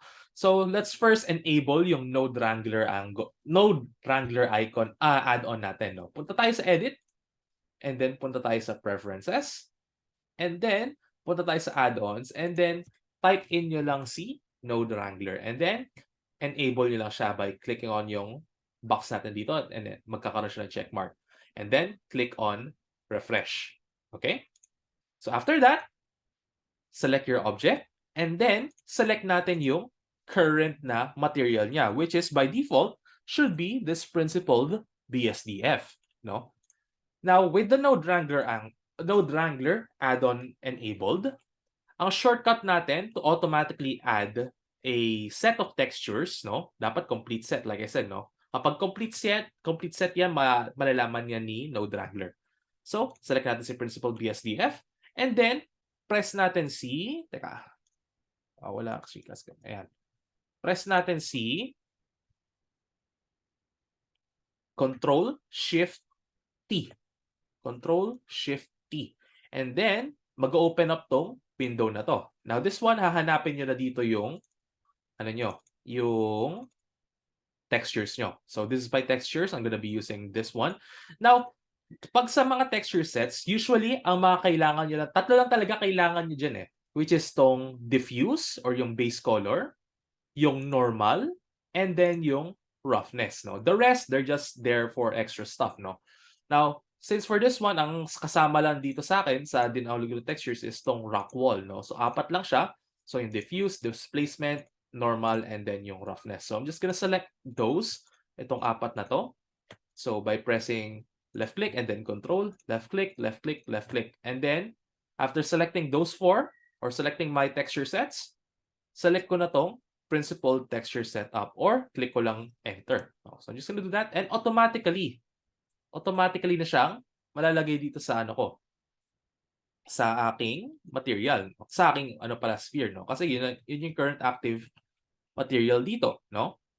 So tingnan natin siya sa rendered, no? Tingnan natin siya sa rendered. Currently madilim, no? Madilim yung render ko kasi wala akong lights, no? Now, I don't really need to tell you guys how to add lights kasi you can already see this one, no? So Shift A, and then punta lang tayo sa lights, and then add lang ng basic na point light. Let's add a basic light lang. And then as you'll notice here, no? The light is reacting, the material is reacting correctly dun sa current light ko. But currently, masyadong mahina pa to. So, adjust ko lang tong si light ko by selecting here, itong object data properties ng light ko. And then, gawin ko lang tong 1000 watts, no? And then, ayun, notice nyo, it's reacting accordingly, no? So, it's good. So, there we go. And then, what I'm gonna do last is add lang ako ng plane. Add lang ako ng plane siguro somewhere around here. And then, I'm going to add the exact same thing, no? So, dito sa natin, sa plane natin, since currently nandito ako sa shader graph ko, I can just select here dito, no? Since habang nakaselect tong plane ko, select ko lang tong material list natin dito, and then, lagay ko lang same material nung sphere, no? So, yan, nandiyan na siya. And it's reacting accordingly. Now, there's actually a lot more that we can do here. No, pero babalikan na lang natin yan siguro dito sa next meeting natin. But I'm gonna do it here na lang. No? I'm not gonna explain it yet. I'm just gonna do it. No? I'm just gonna do it, and I'm not gonna explain it to you. If you're choosing to follow along, that's good. No, but for now, I'm not telling you how to do this one. Kasi I'm going to save this one for next meeting. No, so what I'm gonna do next is wait, asan na yun? Wait, let's use cycles. Oh yeah, guys, speaking of render engines, no? We're only going to be using cycles for Blender. Tapos for 3ds Max, we'll be using Arnold lang, no? I'm not gonna be discussing the other engines, no. Cycles and Arnold lang tayo, okay? And then let's do this one.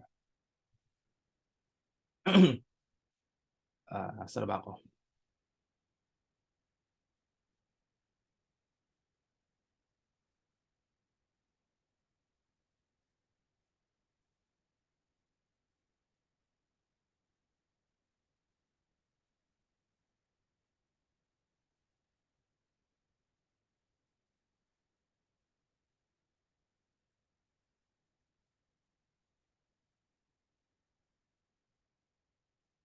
Okay. So, okay na ako dito sa setup ko. I'm gonna go back here dito sa layout. And then, let's add a camera. Now, currently, oh, it looks good, no? Okay, it looks nice. So, this one, yung currently na ginawa ko, hindi to pwede gawin sa ano. You can't do this with 3ds Max. This is only a Blender thing, no? So, unfortunately, there's no equivalent of what I just did here to add additional detail dito sa ano ko, sa render ko currently sa Blender, no? So, this is a Blender exclusive.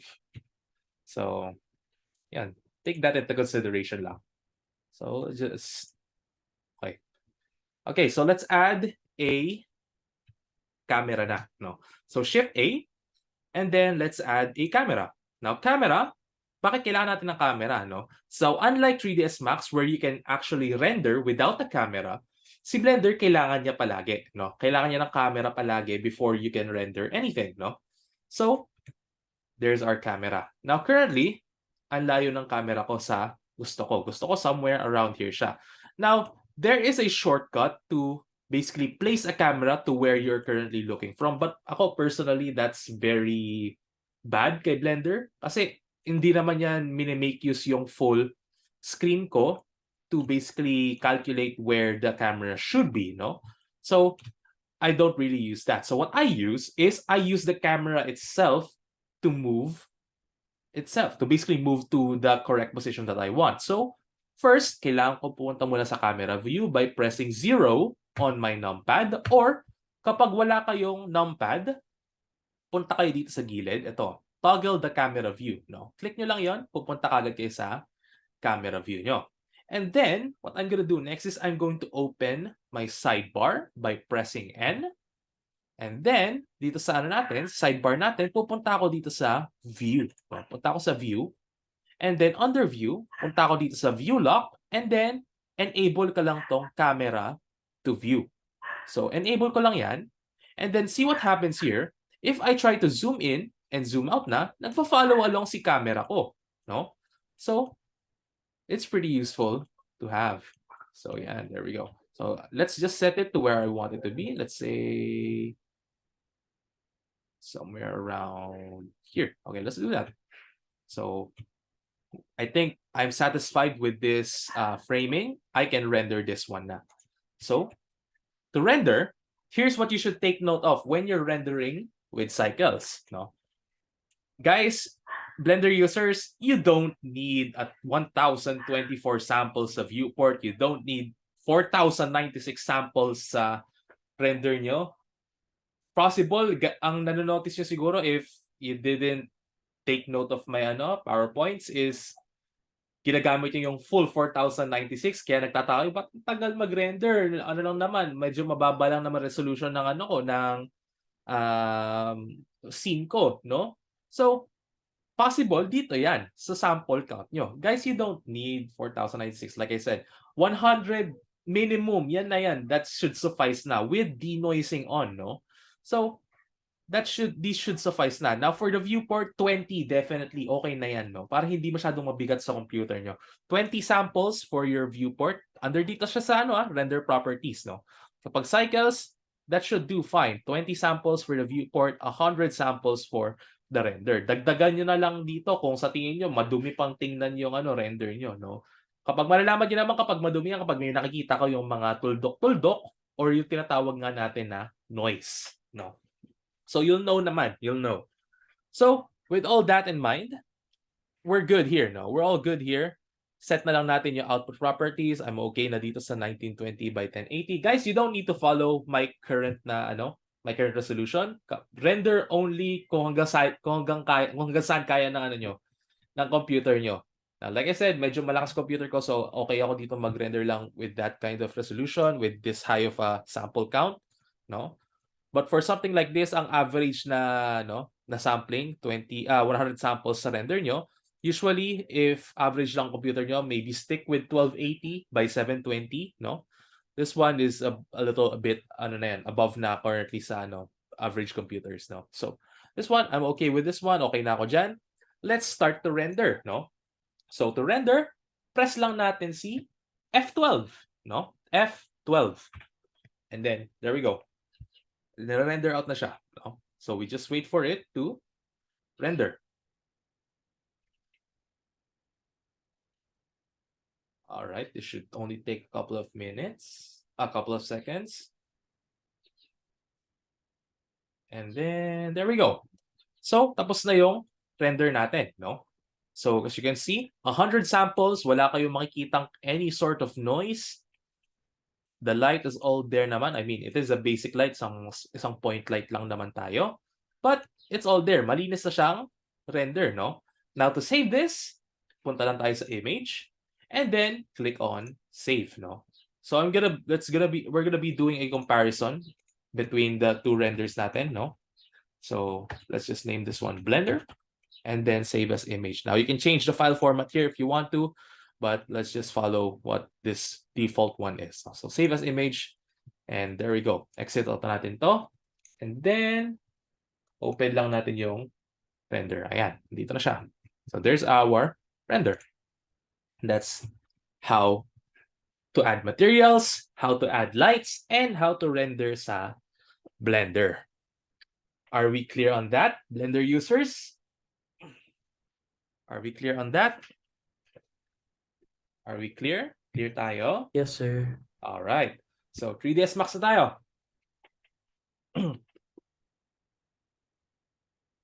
Last na. 3ds Max na tayo. So, exit out ko muna to para save ako sa CPU power ko. And then let's do the exact same thing naman dito sa 3ds Max. No? So let's just add a sphere again. So this one, ano lang yan? Point and drag lang rin yan. So there we go. And then let's add a material to this one. Turn off ko lang to. Sige. Add lang ko ng plane din. So let's just add this one. And then center out ko lang. Then center out ko rin to. Alright. Scale up pa. Alright. Scale up ko din to. Okay. Alright. So this should do. Now, to open up yung ano natin, to start adding materials sa Blender, sa 3ds Max natin, is first we have to press M to open yung material editor natin. Press natin si M. And this will open up yung material editor natin. Now, ano yung 3ds Max users, ano yung tinuro sa inyo? Compact material or yung slate? Diretso slate ba kayo? Alin dito sa dalawa? 3ds Max users. Ano yung tinuro sa inyo? Compact or slate? Compact, which is ito. Ito yung compact. This is compact. And then yung kanina is yung slate. Ano yung tinuro sa inyo, guys? 3ds Max users, yung apat na 3ds Max ko. Yung apat na 3ds Max users dito. Ano yung tinuro?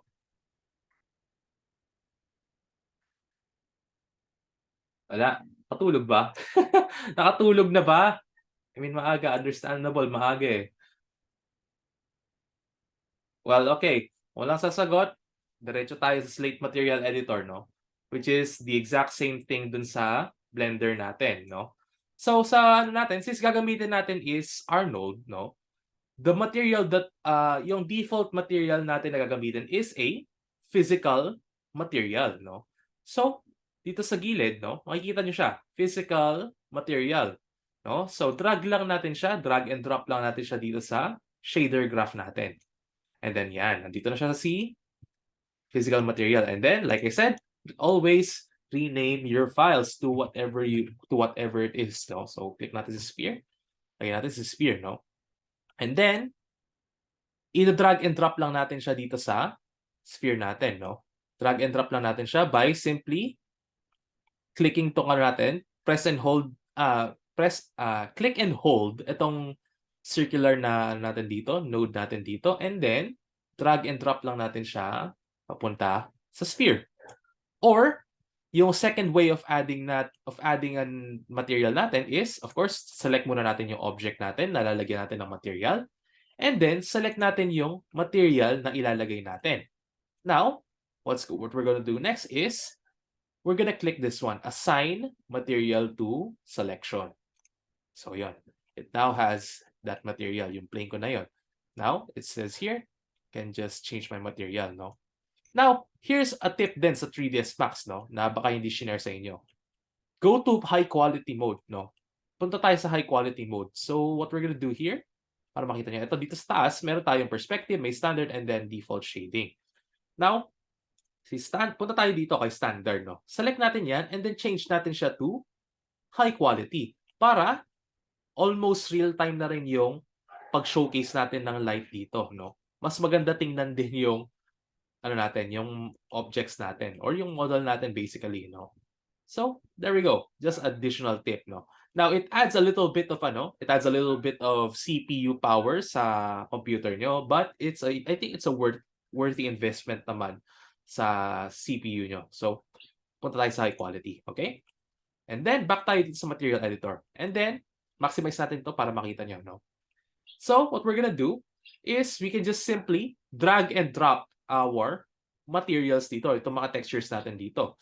So, apat to. Unlike sa Blender na automatic na ilalagay lang natin sila dito, manual natin ilalagay, no? So, let's just add them, no? So, isa-isayin lang natin. First is diffuse. And then this one is the displacement. This one is the normal. And then this one is the roughness. And then that should be everything this sa material ko. Now, sort out lang natin dito. Now, currently, mas maganda, again, pangalanan nyo to. Pangalanan nyo siya, no? So, this one, pangalanan natin, instead the map number 1, lagyan natin rock-diffuse, no? This one is yung displacement. So, rock-disp for displacement. This one is yung normal, rock-norm. This one should be the roughness, rock-rough. Okay, so yung diffuse natin or base color natin, lalagay natin siya dito sa base color map. See, this next naman natin, based dito sa order natin, next is yung roughness natin. So, next natin si roughness, no? Drag and drop lang tayo dyan. Next natin si normal map. Lagay natin siya dito sa ating bump map. And then dito si rock displacement, lagay natin siya sa displacement map. And then, pagtingin na natin dito, ayan na siya. Oh, there is our material, no? Very different, no? Very different to what we currently have, no? Now, what we can do is siguro try kong i-mimic siguro yung gano'n doon, pero very limited lang yung pwede natin makuha doon, no? So, try ko lang lagyan ng open subdiv. Dagdagan ko siya iterations. Again, you don't need to do what I'm doing kasi babalikan din naman natin to sa next meeting.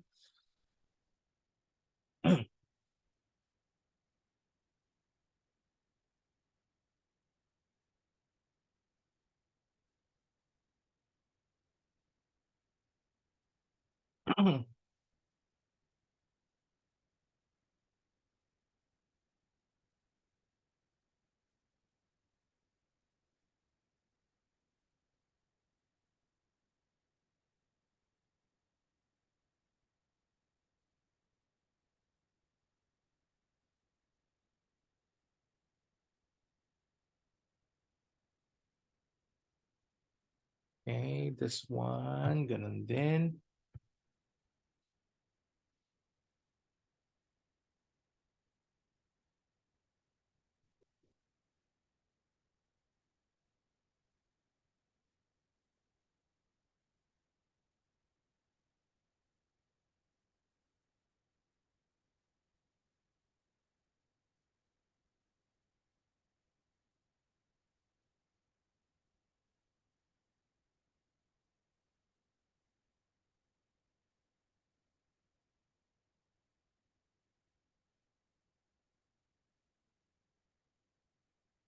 Okay, I think that should be enough. Pangit na ano eh. That should be fine. Okay. Ayan natin. Okay. All right. So that is pretty much it. No, that's pretty much it for that. No, sort of recreating it, pero hindi naman siya full recreation kasi it's completely different talaga. The quality difference is very large. No, I'm not saying which one is better, but it's going to be completely up to you kung ano mas gusto nyo. No? So, again, like I said, hindi ko muna di-discuss ko paano ko ginawa to, but I'll just do it next meeting, no? Kasi part siya na discussion next meeting. So, let's start rendering, no? Like I said, dito sa 3ds Max, we can already render this without a camera, no? So, like I said, Arnold gagamitin natin, but let's make sure first na Arnold yung ginagamit natin na render engine. So, punta tayo sa render setup or click natin si F10 to open tong render setup natin or render settings natin. Now, by default, even if it's freshly installed, Arnold na yung default na renderer natin. No? So, but if it's not, just click on here sa renderer and then punta tayo sa Arnold. Okay, next, if you have a really strong GPU, I would highly suggest that you use a GPU. But by default kasi si 3ds Max, CPU yung ginagamit niya. Now, naturally, I don't highly recommend it kasi baka bumaba lifespan ng computer nyo. So let's make use of our GPU. No? So to do that, punta tayo sa Arnold renderer and then set muna natin si mode natin to Arnold compliant. Okay? And then, pupunta ngayon tayo sa system. And then, under system, punta tayo sa device.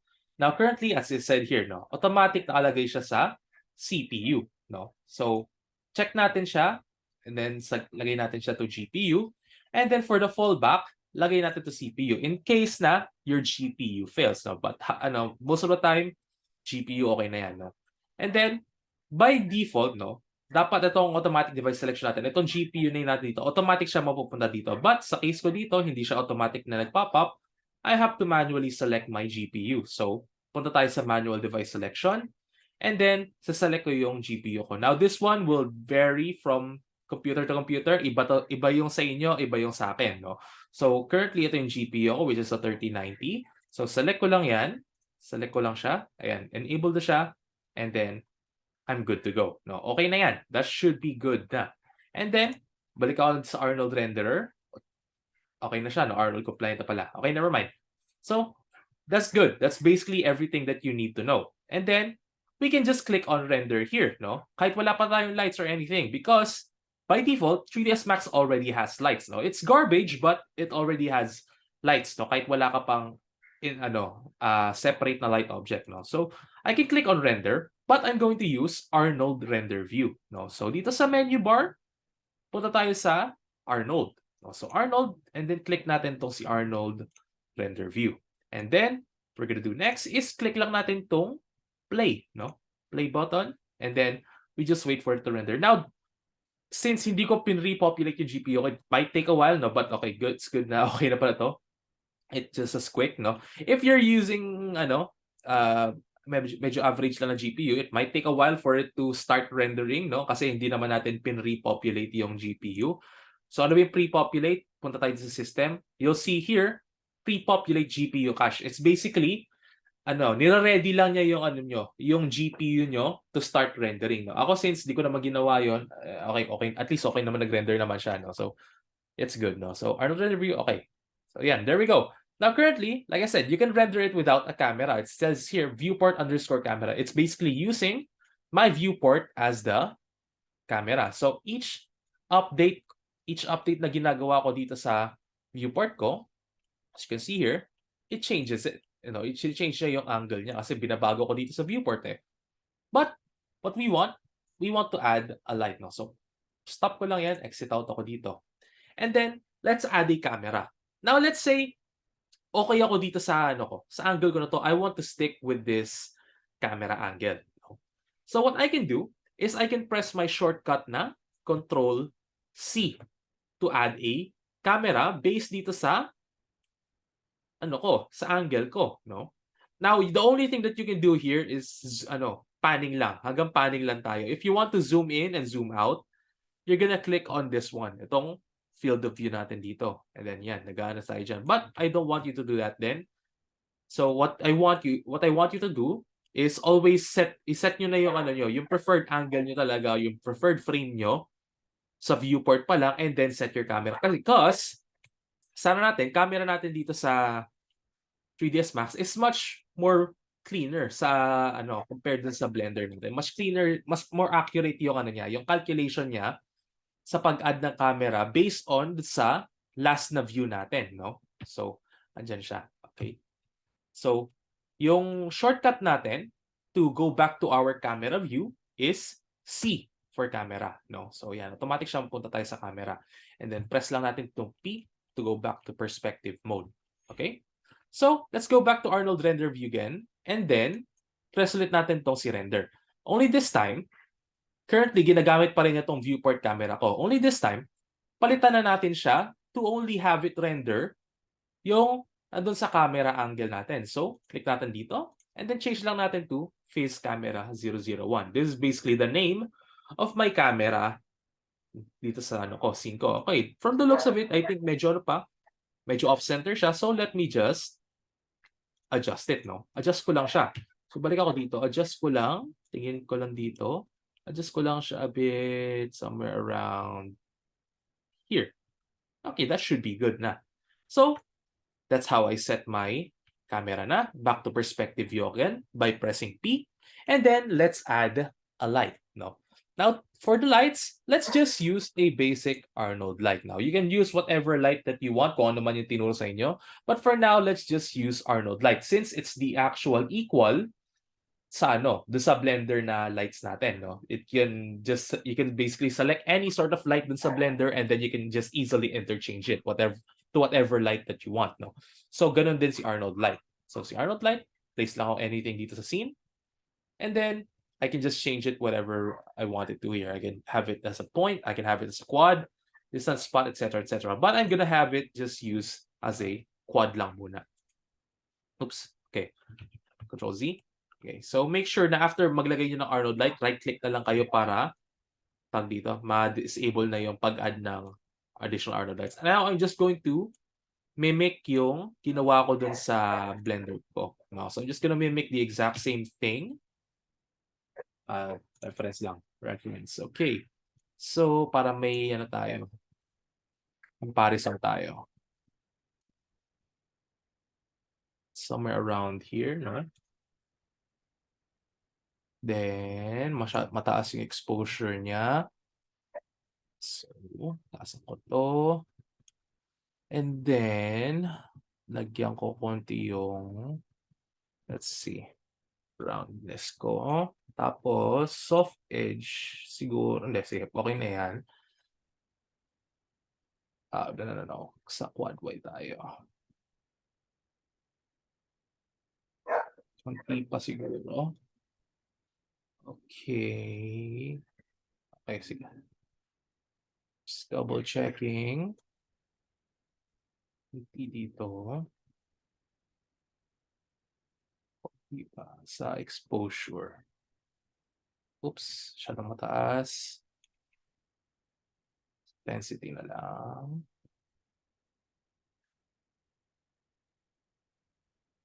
Okay.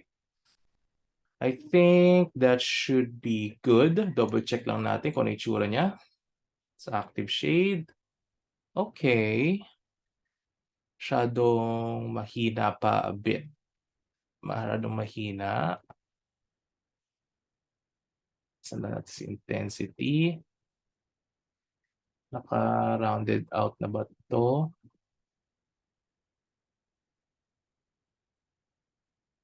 Okay. That should be good na. Okay. That should be good. So, balik lang natin siya dito sa high quality. That should be good na. And then, we can start rendering na. No? So, Arnold render view. And then, click lang natin yung play button. And then, let's wait for it to render. So, yan. Ganun lang siya. Ganun lang kabilis sa akin. No? Ganun lang kabilis. But the problem is, masyado pa rin grainy, no? Ito yung magiging common problem nyo sa 3ds Max. Hindi natin maiiwasan tong film grain na yan. Yung dumi na yan, no? Yung sinasabi ko, di ba? So, that's going to be a bit of a problem. Now, there's one thing that we can do is punta tayo sa render setup. I would highly suggest that you do this just yet, no? Kasi ano to, medyo mabigat sa computer compared sa Blender, no? So I can just set the sampling, the camera sampling to 5. Ayan, no? Notice nyo, nawawala-wala na yung konti yung noise niya. Pero nandun pa rin siya, no? So dagdagan pa natin. 33.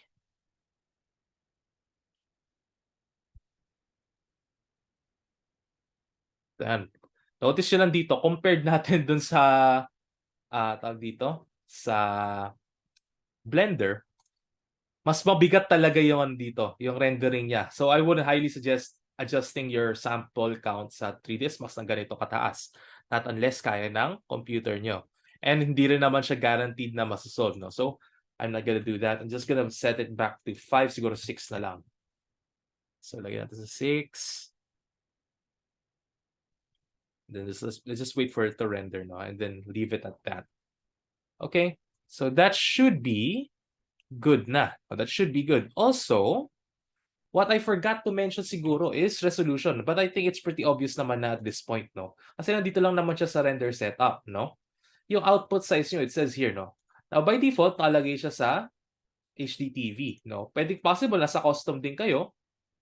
Pwede nyo rin gawin is punta kayo sa HDTV kapag yung mga presets na kayo for 720, 1080, 2K, 4K, etc., etc., no?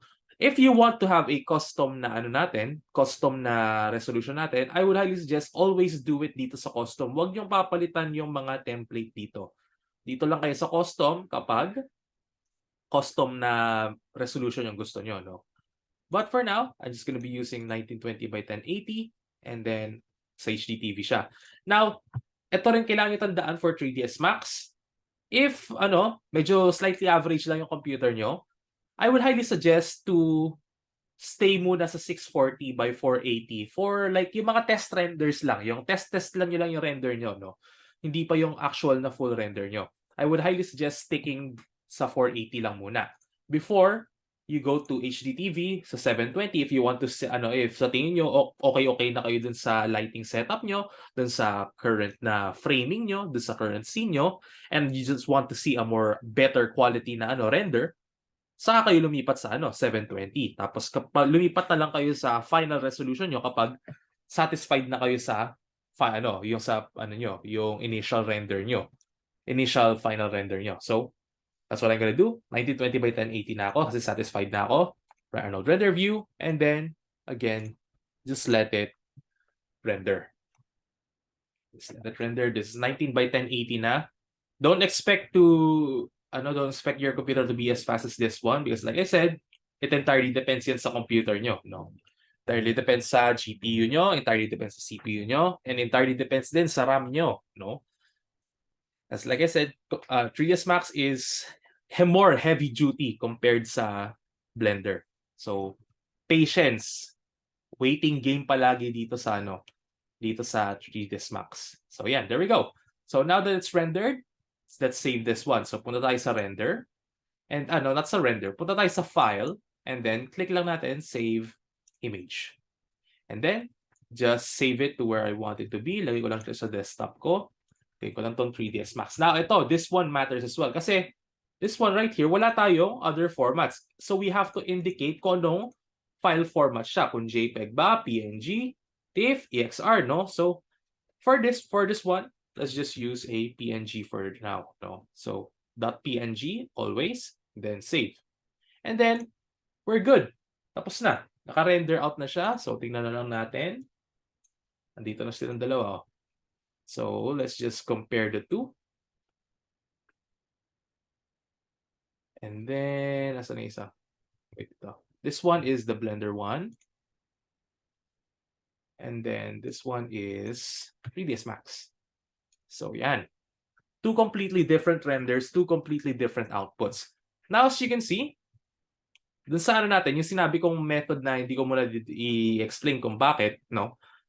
you can definitely see the clear difference between the two. You can see so much detail and much more accurate yung texture ng rock sa Blender, no? As you can see. But compared natin dito sa 3ds Max, it's literally the exact same method, but in terms of quality, much rougher, no? Hindi masyadong accurate yung pagkuha niya sa texture ng rock natin. So, ano yung sinasabi ko dito? It doesn't really matter kung anong gusto nyo dito. Both are really good renders. Both are really good presentations of the exact same material, no? Just different render engines lang and different methods of adding detail sa model nyo. So, kayo na bahala kung anong gusto nyong gamitin. Because, as I said, sa introductory na announcement ko, I think last week. Was it last week? Oh, last week. Wait. Oh, tama, last week. Na I don't really care kung anong gusto nyong gamitin na na software. Kung gusto nyo lumipat 3ds Max or Blender, sure, why not? I don't really care. Basta 3ds Max or Blender lang, no? Kayo bahala kung anong gusto nyo gamitin na software. Just choose between the two, I'm okay with it. As long as I get to see your outputs, that's completely fine with me kung anong gusto nyo gamitin. That's because, as I said kanina din, I teach both naman. So, you can just ask questions, whatever, no? Kung alin doon, 3ds Max or Blender. Now, mainly, if you really want to know my specialty, aside from 3D design, my specialty talaga is on Blender and sa paggawa ng mga shader or sa mga materials, no? As you can see here, no? I already shared my first na natin, this one here, my first shaders dito. Now, I can't exactly fully share all my shaders kasi binebenta ko yon. So, it's already here. I'll be sharing naman yung mga shaders na if you request something, I'll definitely make it, no? I'll make a video out of it so you can just mimic it, no? These are all procedural shaders. Like I said, you can easily remake them. Napakadaling gawin. Mainly for Blender, ako gumagawa ng mga ganun. So if you have a request or on a certain shader, once you fully gotten to know what shaders are, you can just talk to me if wala kayong mahanapan, gagawa ko kayo. And that's kasi, like I said, that's my specialty talaga. So, there we go. A little side note, okay? So that's pretty much it, guys. That's pretty much it for our discussion today. Okay? So, we're pretty much done for the day, no? So, any questions? Are we clear on everything? Was I too fast? I tried to be as slow as possible for a crash course. I tried to be as slow as possible. So, are we clear, guys? May questions ba? Please be please be honest. Please ask questions. I like to answer questions. Do we have any activities for today? Yes, we have an activity already. Dun, dun, dun. We have an activity. May activity na tayo. So, before I move on to that, may questions ba? Questions? Questions? Comments? Reklamo? I think Wala naman po, sir. Okay, wala na. Okay. So, move on na tayo sa activities, no? Madali lang naman activity, I promise you guys, no? Your activity is, where is it? Ito yung activity 1 nyo. So your activity 1 is a Cornell box, no? So these are Cornell boxes. So yan ang example lang. So explain ko na instructions. Using the Cornell box method, create your own unique Cornell box. I'll explain what makes up a Cornell box, no?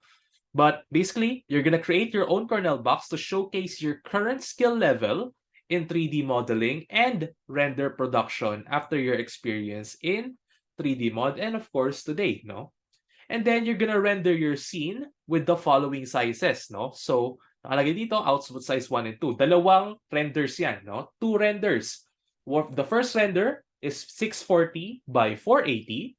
And then the second render is 1280 by 960. Hindi yan typo, guys, no? This is literally the exact same aspect ratio. Magkaiba lang ng resolution. So don't mistake this one for a typo. This is the actual output size, no? So 640 by 480 and 1280 by 960. Okay? And then record the time it took for each output size. No? Sa 3ds Max, malalaman nyo naman yan kasi may timer siya doon. And then kapag sa naman, Blender, you're gonna have to time it talaga. No, you're gonna have to time it with a stopwatch or something. Okay? Then lastly, compile your renders and times in a PDF file. Indicate which output size is which as well as the time it took for each output size. No? So yung sample file na ganito, ito yung sample file. No? Let me just show you kung ano yung habol ko sa submission nyo for Big Sky. So ganito ang habol ko. Ganyan, ganyan lang. No? So nandun yung render niya. And then, indicate niya kung anong output size yon, 1280 by 960. Tapos, render time niya, it took 16 minutes. This one, 10 minutes for 640 by 480. So, ganun lang. Ganun lang kasimple ang activity niyo sa akin for today, no? So, again, kernel box. What makes up a kernel box? So, this one, sa left natin, this is your standard na kernel box, no? So, what makes up a kernel box is number one, is top-heavy ang lighting natin. Top-heavy yung light, no? You can add other lights dito sa ano natin, sa scene nyo, but the one thing that really makes up a kernel box is, like I said, top-heavy yung lighting natin. Dito sa case ko, dito sa render ko na to, it's literally only has one light, no? So which is yung nasa ceiling light lang natin. So it's already top-heavy enough. So second, distinct walls, two distinct walls. No? So as you can see here, two distinct walls. No? It's not exactly fully distinct because it doesn't have any detail, but it's distinct. It's because two different colors siya. Isang red, isang green. No? So it's very, very noticeable na madali kong ma-focus yung mata ko sa mga walls na to. No? You can easily tell na, okay, this one is red, this one is green. No? So that's okay. No? The walls must be distinct. Hindi siya naliligaw. No? Hindi siya nawawala pala sa mata ng viewer. Next, lastly, is of course, your main subject. No? Kung ano yung laman talaga ng kernel box nyo. You can put whatever you want here, kayo na bahala. No? So, ito, another perfect example sa isang student ko from 3D mod. This is actually their finals. No? Not knowing, di lang nila alam na kernel box pala yung ginawa nila. No? So, this is what they did. First, top-heavy yung lighting niya, literally, no? So, light sources niya, nandito sa taas, no? Yung two main light sources niya is itong ceiling lamps na to. But also, literally, they are ceiling lamps, no? So, not only is it technically top-heavy, it's literally top-heavy din, yung lighting kasi nasa taas yung lighting niya. But she also added lights dito sa baba, tapos dun sa likod, no? But it's still top-heavy pa rin kasi ito yung main light source talaga niya.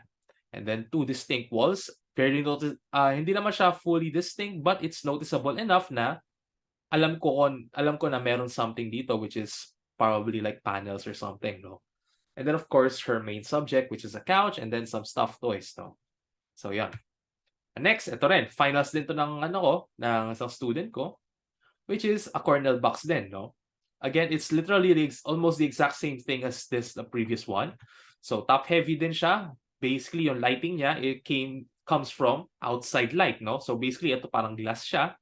And then, yun yung magiging main light source niya. And then, distinct yung panels niya. Nakikita ko naman kagad sa mata ko agad dahil puro panels naman tong mga walls niya dito. Madali kong manotice na, okay, it's a wooden panel, no? They're just panels, no? So, and then, lastly, of course, her main subject then. Same thing here. Now, this one, hindi na masyado top-heavy siya kasi wala tayong any source of light dito aside from literal na light lang siya or parang chandelier. Yung light source niya is somewhere around here. But at least they got na distinct walls, no? Kasi I can clearly see that there's something going on each wall, no? So that's still okay. That's still a kernel box. So that is pretty much it for your activity 1 or kernel box, no? So that is your refresher activity. Any questions? Any questions for activity 1 for the discussion? Yes. Kailan po siya due? It's due next week, 11:59. No? So that is January 23, 11:59 p.m. Okay po. Thank you po, sir. Okay. All right, Ree. Your What's your question po. Yes. For our other activities po, is it like before with my other prof sa 3D mod po na at the end of the term na po yung ibang activities? Or do you have like a set date for everything? We have set dates. May deadlines tayo, guys. May deadlines tayo that we have to meet, no? We have deadlines to meet. Okay po, thank you. Okay. Any other questions, guys? Questions? I'm going to be taking 4 minutes to answer questions, so please do ask them now. I'll end the class at 10:20. Questions regarding the discussion, regarding expectations, regarding deadlines, regarding the activity, anything. Any questions, guys? I'll be taking questions until 10:20. Questions? Any questions? Don't worry, guys. All of our online meetings, as I said, are going to be posted sa Big Sky, no? After this one, literal, after nyo ma-dismiss, I'm going to be ending the meeting and then I'll just wait for it to be converted to video and then upload just to YouTube. And then, of course, you can just watch it. No? Sir, Yes, Sophia. Oh, okay. question po. Pag render na po yung activity, kailangan po ba naka-Arnold po yung nakaset? Yes, Arnold. Yes. Render engine, guys, as I said, Arnold lang tayo and Cycles. So for 3ds Max, Arnold gamitin nyo. And then for Blender, you're gonna use Cycles. Madali ko malalaman yan kapag ibang render engine kayo sa Blender. I can easily tell. Thank you, sir. Okay. Questions? 2 more minutes.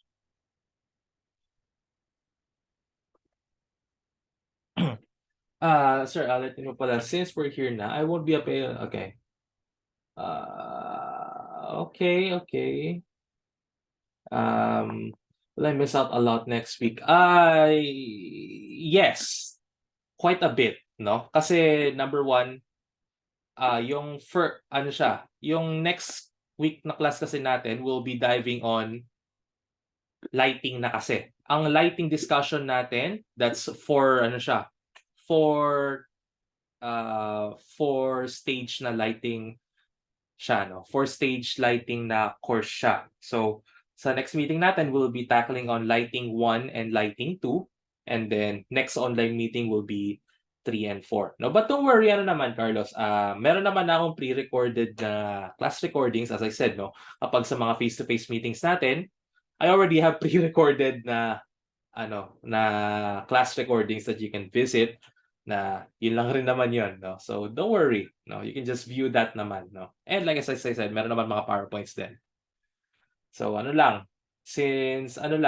Carlos, doble ingat na lang, no?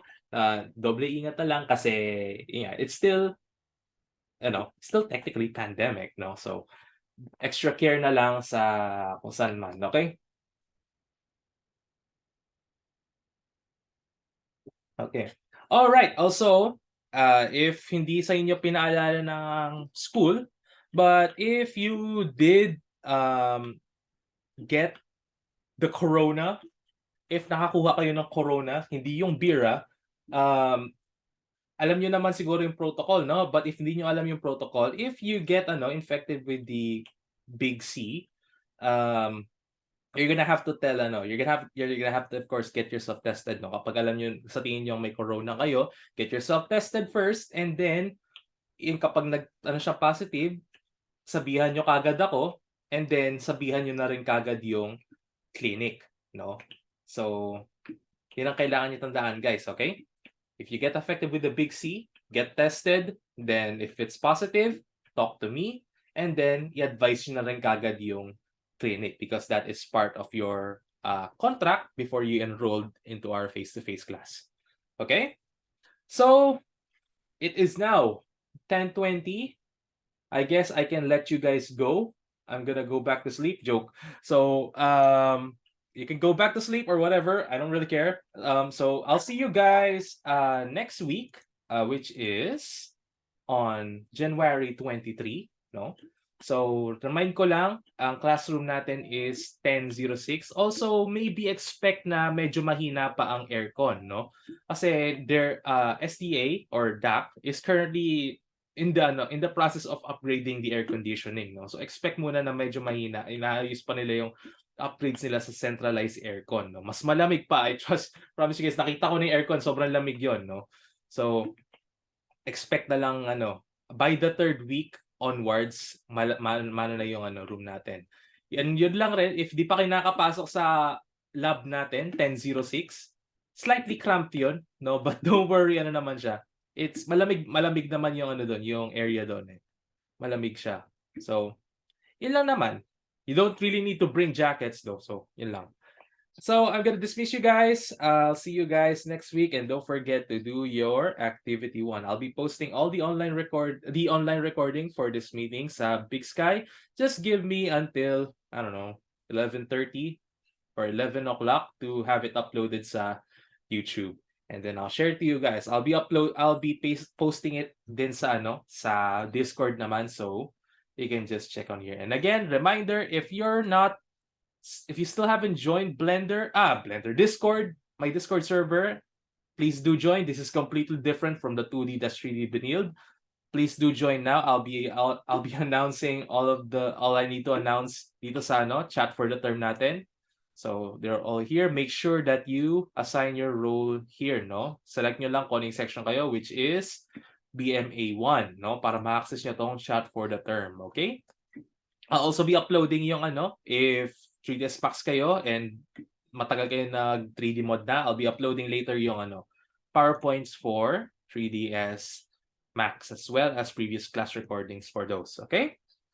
So with all that said and done, I can dismiss you guys. I'll see you guys next week. Also guys, please do change your name, your server name to your nickname or first name plus last name like these wonderful people, okay? So yan lang naman. I'll see you guys next week. You guys dismissed. You guys are dismissed. Actually, double check ko lang. Paalala ko lang sino may pangan dito na hindi pa Enzo Abalayan. Meron bang Enzo dito? Wala. Ako po yun, Ito sir. pala to. Enzo. Please assign your role, no? Alright. Ito pala. Meron ko na pala dito. Yeah. May extra pala dito. May extra ka dito. Meron pa ba? Cat De Vera. Ito. De Vera? Cat De Vera? May De Vera dito, but it's different. Okay. Sino tong si Mon and then si Munimons? Please change your names. And then Oral John. I'm guessing this one is I have no idea. I have no idea.